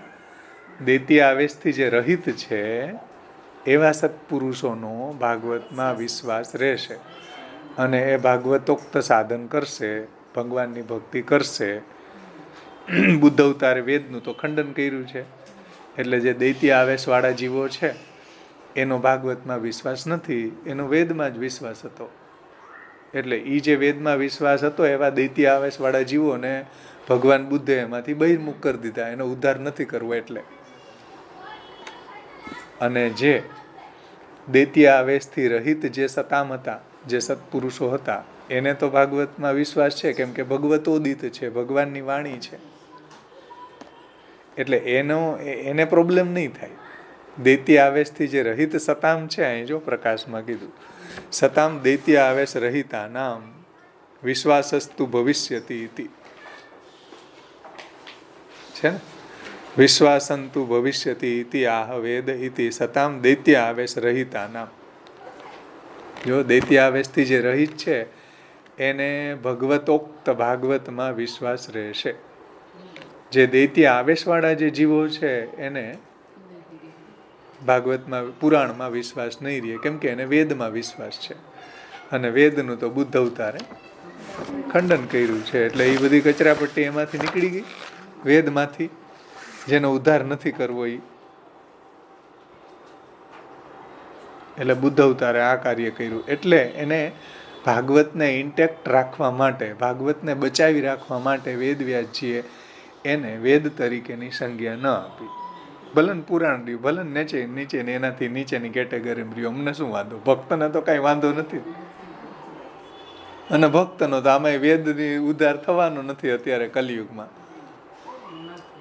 કલિયુગની અંદર જે દેશ કાળ દ્રવ્ય કરતા મંત્ર કર્મ આ બધાની શુદ્ધિ જોઈએ, એ તો શુદ્ધિ છે નહીં. એટલે આમાંય કલિયુગમાં તો કોઈનો ઉદ્ધાર વેદથી નહીં થવાનો નથી, ભાગવતથી જ થવાનો છે. એ બધી વાત મહાપ્રભુજી આગળ હવે કરશે. સમજાણું?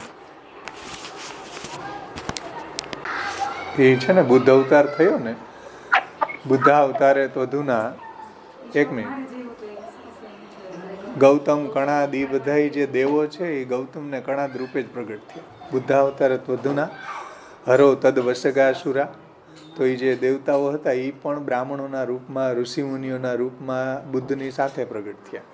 એટલે બધા એક આયરે ભેગા થઈને મોહ ફેલાવ્યો, મોહ શાસ્ત્રોની રચના કરી. કણાદ, ગૌતમ, એને ન્યાય ને વૈશેષિક ને આ બધા શાસ્ત્રો પ્રગટ કર્યા ને એ એને એટલા માટે જ પ્રગટ કર્યા કે બધાયનો વેદમાંથી એને નિવર્તન કરવા માટે, કાઢવા માટે. તો એ બધા દેવતાઓ એ બ્રાહ્મણોના રૂપમાં પ્રગટ થયા, ઋષિમુનિઓના રૂપમાં પ્રગટ થયા. એટલે બધાને વિશ્વાસ ઋષિમુનિઓમાં હોય કે આ મોટી મોટી જટા ઝુંડ ને આમ સંસારથી વિરક્ત હોય ને, તો એની વાત બધાય માને. અને એ મોહક શાસ્ત્રો રચવા વાળા હતા બધા, ગૌતમ, કણાદ વગેરે. એટલે મોહ ફેલાઈ ગયા ને. આપણી થોડી વાત માને બધું. નાના મતાની વિપ્રેશુ ભૂતવા કુર્વંતી મોહન, બધું મોહ શાસ્ત્રો હતું.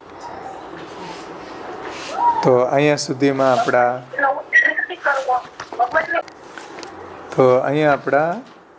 66મો શ્લોક કારિકા સંપન્ન થઈ. અને હજી આગળ પણ આ જ સંદર્ભ ચાલે છે.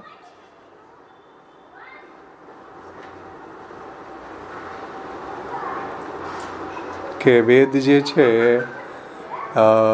બધાનો ઉદ્ધાર કરવા માટે સક્ષમ નથી, કેમ કે આચારહીનમ ન પુનાતિ વેદા, જે આચાર વિહીન છે એને વેદ પાછો પવિત્ર નથી કરતો.